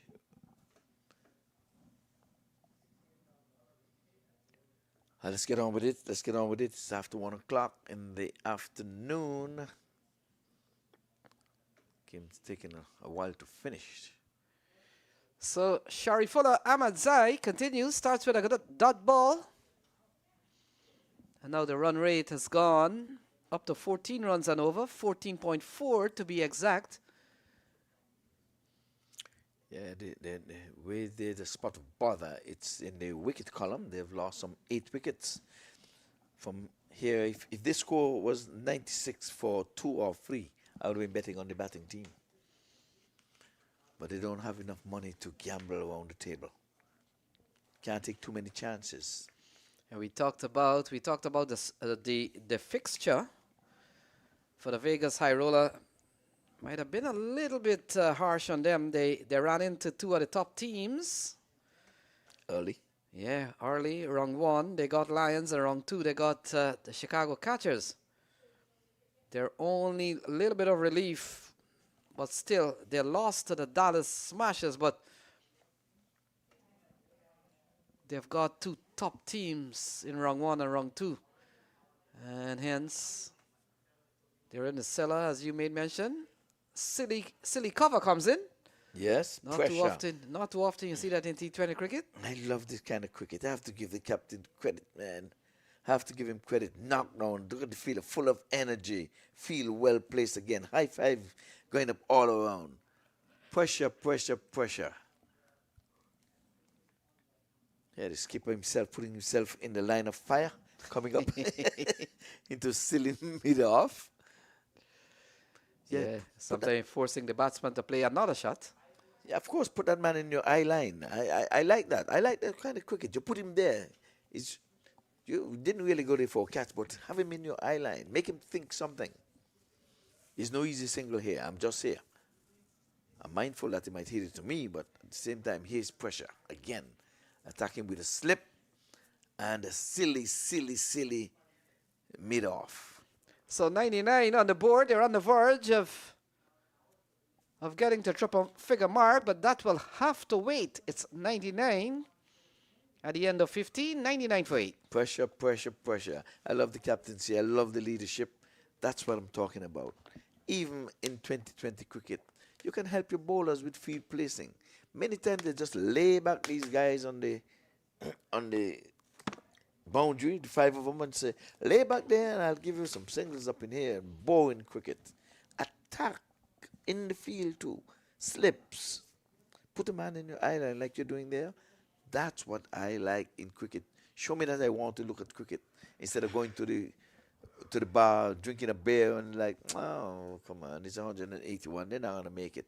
This is something to look at. Look at the captaincy. It's just not there to spin the toss and for Lenny to call. Lenny, you have to be doing the calling today, I can tell you that. Going on for the coin toss. So be prepared to get there about the 18th over or so. Begin to make your way down. Get your pads, get your pen, find out who is who, and get the coin toss, and we get it on because we're already late. Please don't give me another 10 o'clock, Lenny, please. You gave me a 10 o'clock last night, Lenny. I'm complaining. So Shuja Nakvi has been given another spell, and he starts with a ball outside the off stump, doesn't play. Call it well left. That's pressure because that slip is there. That is an attacking position. This slip, if he wasn't there, he's going to go hard and say, well, but they slip and there's third man. Make him get his run someplace else instead of slashing hard outside the off stump. There it is. It's going to be a wide though. Yeah, white ball outside the off stump. We've seen Shuja Nakvi, one for 24 so far. I'll take that wide though, outside the off stump with a slip in place and a third man, and you still have a backward point. I'll take that wide any day as the one going down the leg side. Yeah, the 100 has come up with that wide. Yes. And so now 101. Ball peels off the edge of side Rasa. Look at what the second slip would have done. It was in the air to the left of first slip. Sometimes you have to attack with your slips, not just with bounces. Slip is a little too wide though. We saw one went past the skipper, between the skipper and the keeper, because the skipper was too wide.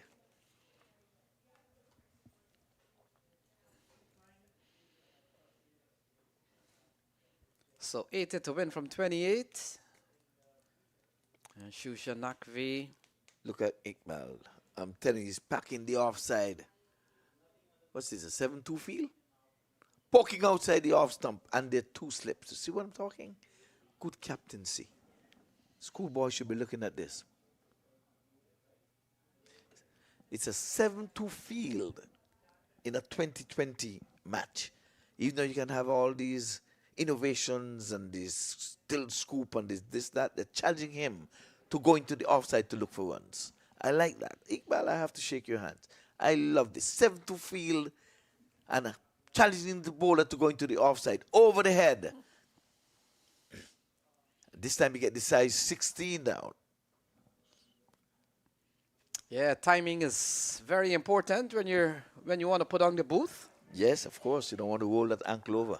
It's all about timing. You've got to time it well. It's playing football with a very small ball, way smaller than a soccer ball. I saw Messi was in India last week. Oh, promotion? Yeah, always visiting. Here it is, ball and caught, beautifully done. My word. Could you believe it? A leading edge coming back to the bowler. We have seen two beautiful ball and caught in this match. Yeah, Shusha Nakvi pulls out one. And earlier on, we saw Danraj Shetty with a spectacular catch. But take a look at this one, a little bit of leading edge. And bowler on his follow through. Look, he is so delighted. I'm telling you, they're on the verge of getting the first win. And they're going to be doing it by bowling out the team that just rolled over the 100 mark. Well, they can't celebrate too much. They've got to come back here in hours. they've got a date with New York. Yes, that is true too. But they're going to be on a high. So New York, watch out. I don't think they're going to be weary legs. So don't think they're going to be weary legs. These guys are going to play the cricket the way it should be played from the head up. Mentally, they're going to be strong. And they're going to have a rest in between.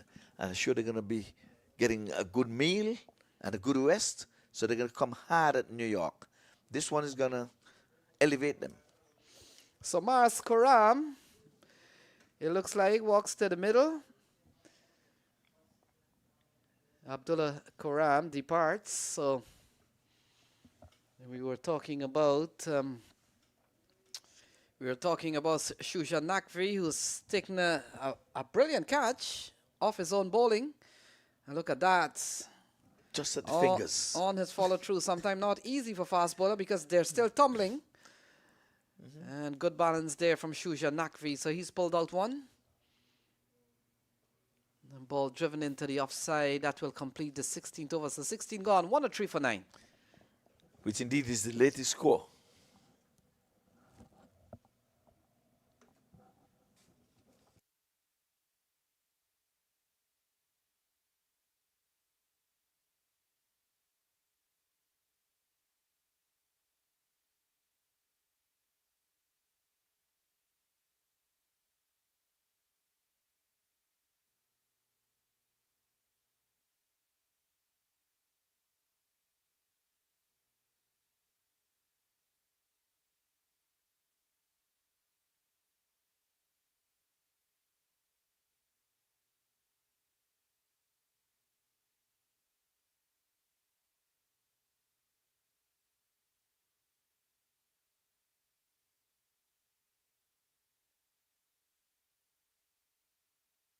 So the action continues, 103 for 9.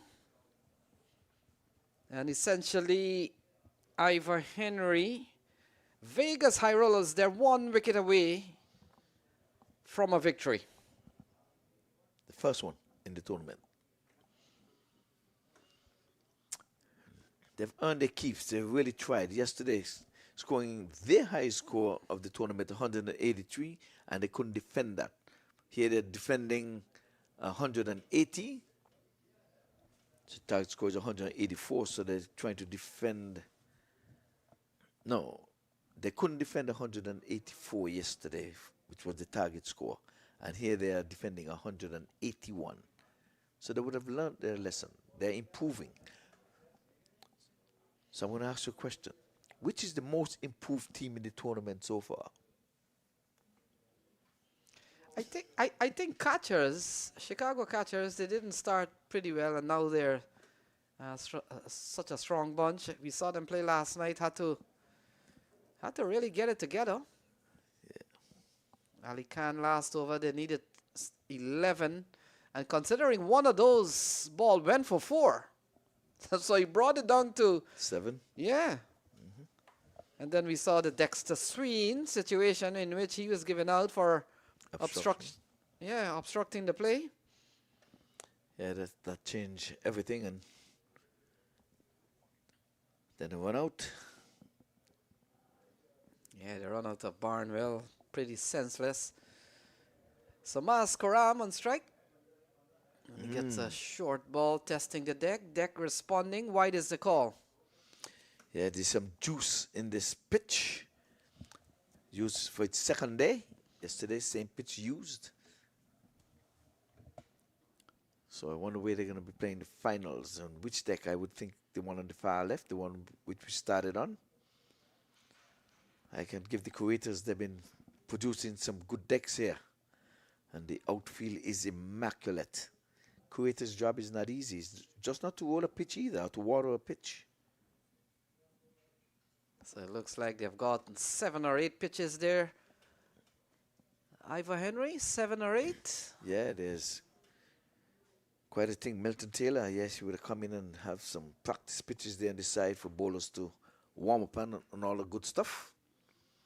So the square is looking lovely, lush green, and the guy's a genius. And that's a keeper. The park has got to keep Milton Taylor. He is worth his keep. So ball flicked away. That's a lovely shot. Finds the gap, and it goes away for 4. You haven't seen one of those in a long time, but too little, too late. Yeah, in the early days, the curator used to be Samuel Plummer. Yes. Then we've had, was Taylor, he succeeded Plummer all the way through from that time?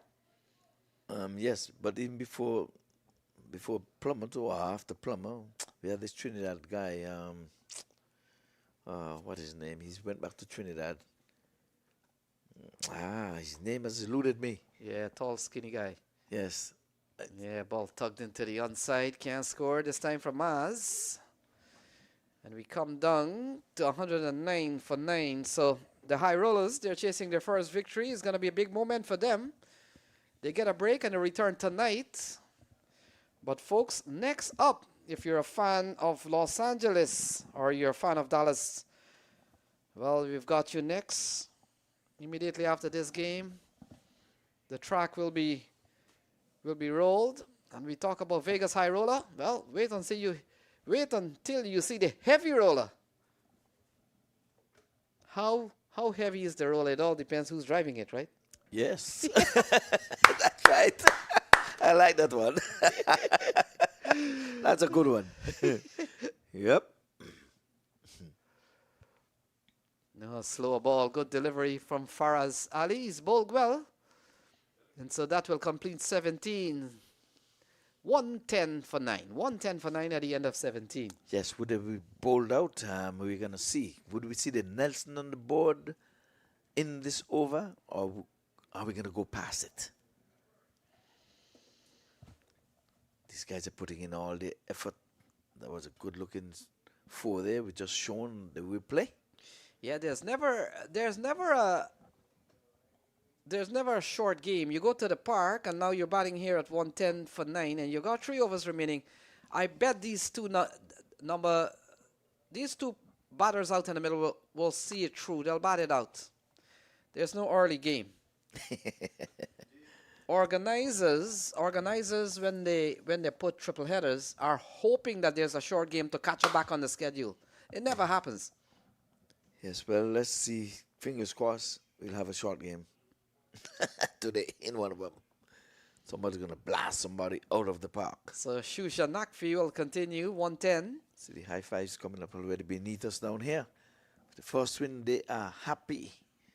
So he has just left the field and got all high fives. So Shusha Nakvi, 110. Will it get to Nelson? Look at that. 111 is not yet on the card. The skipper. He's having a throw and they're enjoying themselves, knowing that 2 points. The skipper wants to get it on the highlight because run out, direct hits is going to make the highlights. So the skipper is aware of that. He's saying, if I can get a run out, that's going to show up in the highlights. Direct hit. Ball driven into the offside, still 110. Good looking, first class stroke. So Shusha Nakvi, 2 for 27 from him so far. Picked up the wicket of Taimur Khan.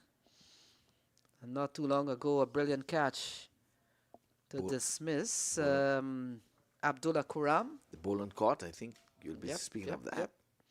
Ooh, there it is, the Nelson from a wide. So you have to stand on one leg, come on. The Nelson is on the board. 111. Yep, 111, if you want to know what it is. So you stand on one leg. He's very superstitious, especially down under. Yeah, I read the story of the Nelson myth, or the Nelson legend. This one up in the air, up and over, and it with a few bounces goes away for 4. Nelson? Yeah, I read about the Nelson story, and one of the reasons that they have called it Nelson is that it was a French story that there was an umpire that had 1 arm, 1 leg, 1 eye, 1. Oh, that's it. Yeah, so. Oh, big shot. This is a big shot from Karam.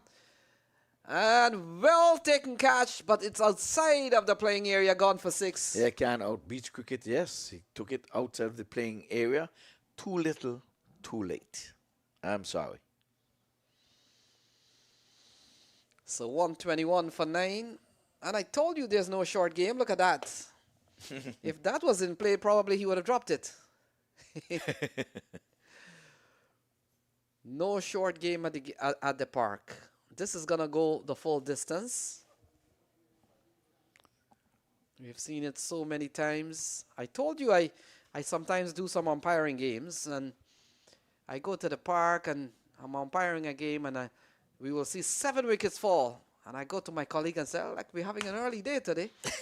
And then number 9, number 10 comes, and they bat out all. Block it out. And it hurts in a losing cause.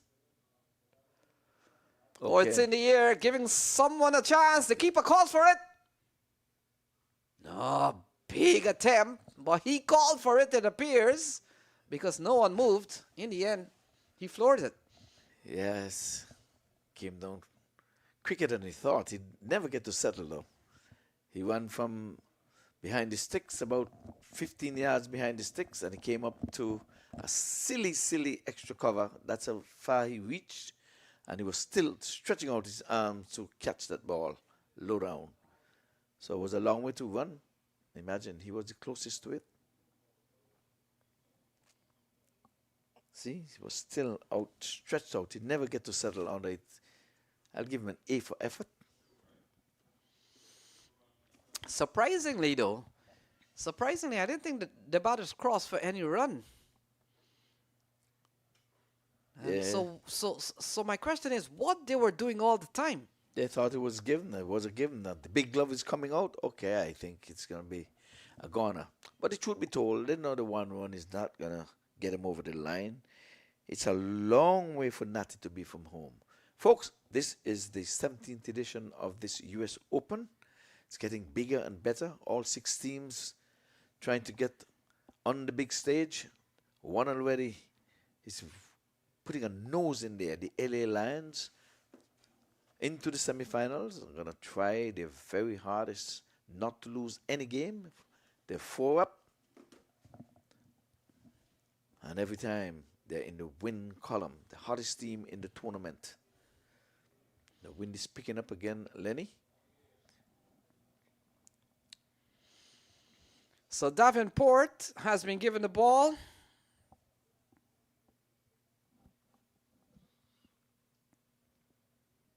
And he comes in here.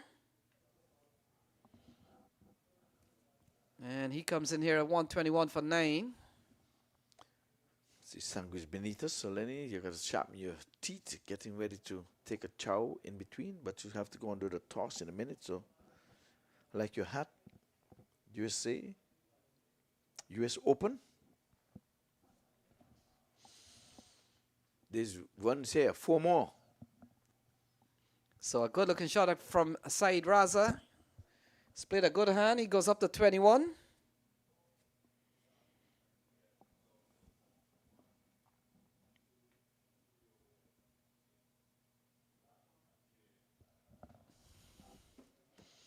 It's 125 for 9. Look at that. Smashed into the onside. And so Aristotle Davenport given the ball. And ball tugged into the onside. First ball for Davenport in the series. And he carries a very interesting first name, Aristotle. Greek. So 126 for 9.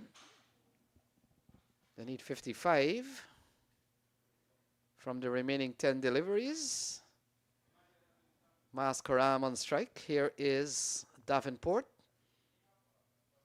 They can hit 10 sixes like Chima would have done on his way to 100. They'll get more than the 55 needed, now 54. Yeah, you talked about Chima. I remember Jaskaran Malhotra, I told you. He's another big 6-hitter at the US Open over time. Yeah, I've seen him. I remember one year he was hitting balls out of this park. It was dark, well into the night, very late into the night. And balls were flying all over the park. I remember Marv Dillon. Hitting the ball, hitting this glass right on top of our head here. Yes. Marv Dillon. Big 6. Here's another. That's it. Innings closed. So Mas Karam surrenders, holds out in the deep, and it's the win for the Vegas High Rollers. They put 2 points on the table, and while they were 3 down coming into this game, a consolation win for them. They'll feel happy. They come back this evening, well into the night, and they'll take on New York. Your final thoughts, Ivor Henry? Well, I call it right. I gave them the win from the onset, even before ball was bowled. You can tell from the look and the way how they approached on the field. They were full of confidence, and I thought an upset was in the making. And we would have lived to realize that the law of average came into play. They're due to win a game, and that they did. So that's it until we get second game. Thank you for watching.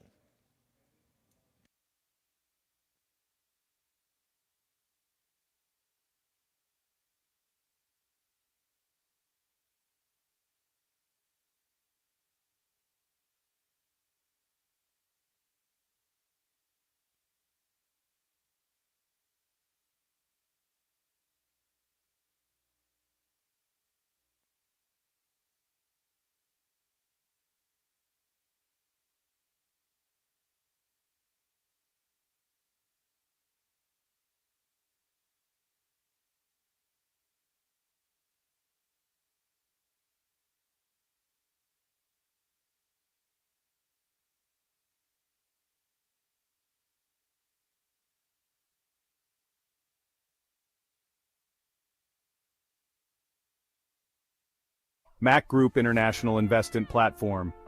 Today, I'm excited to talk to you about something that can truly transform your investment game, real estate, and specifically, how MAQ Group is making it easier than ever before. Now, investing in real estate can be intimidating. There are so many questions: where to buy, when to sell, how to manage properties. It can be overwhelming, but that's where MAQ Group comes in. Imagine having a team of experts dedicated to your unique aspirations. At MAQ Group, that's exactly what you get. Whether you're looking to buy, sell, rent, or invest in $1 million business or small, we've got you covered. So let's break it down. First up, buying. Finding that perfect property can be like finding a needle in a haystack. But with MAQ Group, you have access to exclusive listings and insider knowledge that takes the guesswork out of the equation. Our team will find the perfect property that aligns with your investment goals, be it a luxury home or a commercial estate. Next, selling. Selling a property can be just as tricky. Pricing it right, marketing it effectively, and finding the right buyer, it's a lot. MAQ Group uses cutting-edge technology and market strategies to ensure your property not only sells quickly, but also fetches the best price. We handle everything from staging to negotiations, making the entire process stress-free for you. And finally, property management. Managing a property, especially multiple ones, can be a headache. But with MAQ Group's comprehensive management services, you can sit back and relax. Our team handles everything, from maintenance and tenant relations to financial reporting and compliance. It's like having a personal assistant for your property. So why choose MAQ Group? Because we're not just about transactions, we're about relationships. Our personalized services are tailored to meet your unique needs and aspirations. We're committed to turning your real estate vision into a reality. Don't just take my word for it, experience the MAQ Group difference yourself. Ready to make your next big investment move? Reach out to us today and let's make your real estate dreams come true. And hey, if you found this video helpful, don't forget to like and share. It helps us out a lot and lets others discover how MAQ Group can simplify their real estate journey too. Thanks for watching, and until next time, happy investing. Visit us on www.macgroup.com. MAQ Group International Investment Platform. Today, I'm excited to talk to you about something that can truly transform your investment game, real estate, and specifically, how MAQ Group is making it easier than ever before. Now, investing in real estate can be intimidating. There are so many questions: where to buy, when to sell, how to manage properties. It can be overwhelming, but that's where MAQ Group comes in. Imagine having a team of experts dedicated to your unique aspirations. At MAQ Group, that's exactly what you get. Whether you're looking to buy, sell, rent, or invest in $1 million business or small, we've got you covered. So let's break it down. First up, buying. Finding that perfect property can be like finding a needle in a haystack. But with MAQ Group, you have access to exclusive listings and insider knowledge that takes the guesswork out of the equation. Our team will find the perfect property that aligns with your investment goals, be it a luxury home or a commercial estate. Next, selling. Selling a property can be just as tricky. Pricing it right, marketing it effectively, and finding the right buyer, it's a lot. MAQ Group uses cutting-edge technology and market strategies to ensure your property not only sells quickly, but also fetches the best price. We handle everything from staging to negotiations, making the entire process stress-free for you. And finally, property management. Managing a property, especially multiple ones, can be a headache. But with MAQ Group's comprehensive management services, you can sit back and relax. Our team handles everything, from maintenance and tenant relations to financial reporting and compliance. It's like having a personal assistant for your property. So why choose MAQ Group? Because we're not just about transactions, we're about relationships. Our personalized services are tailored to meet your unique needs and aspirations. We're committed to turning your real estate vision into a reality. Don't just take my word for it, experience the MAQ Group difference yourself. Ready to make your next big investment move? Reach out to us today and let's make your real estate dreams come true. And hey, if you found this video helpful, don't forget to like and share. It helps us out a lot and lets others discover how MAQ Group can simplify their real estate journey too. Thanks for watching, and until next time, happy investing. Visit us on www.macgroup.com. MAQ Group International Investment Platform. Today, I'm excited to talk to you about something that can truly transform your investment game, real estate, and specifically, how MAQ Group is making it easier than ever before. Now, investing in real estate can be intimidating. There are so many questions: where to buy, when to sell, how to manage properties. It can be overwhelming, But that's where MAQ Group comes in. Imagine having a team of experts dedicated to your unique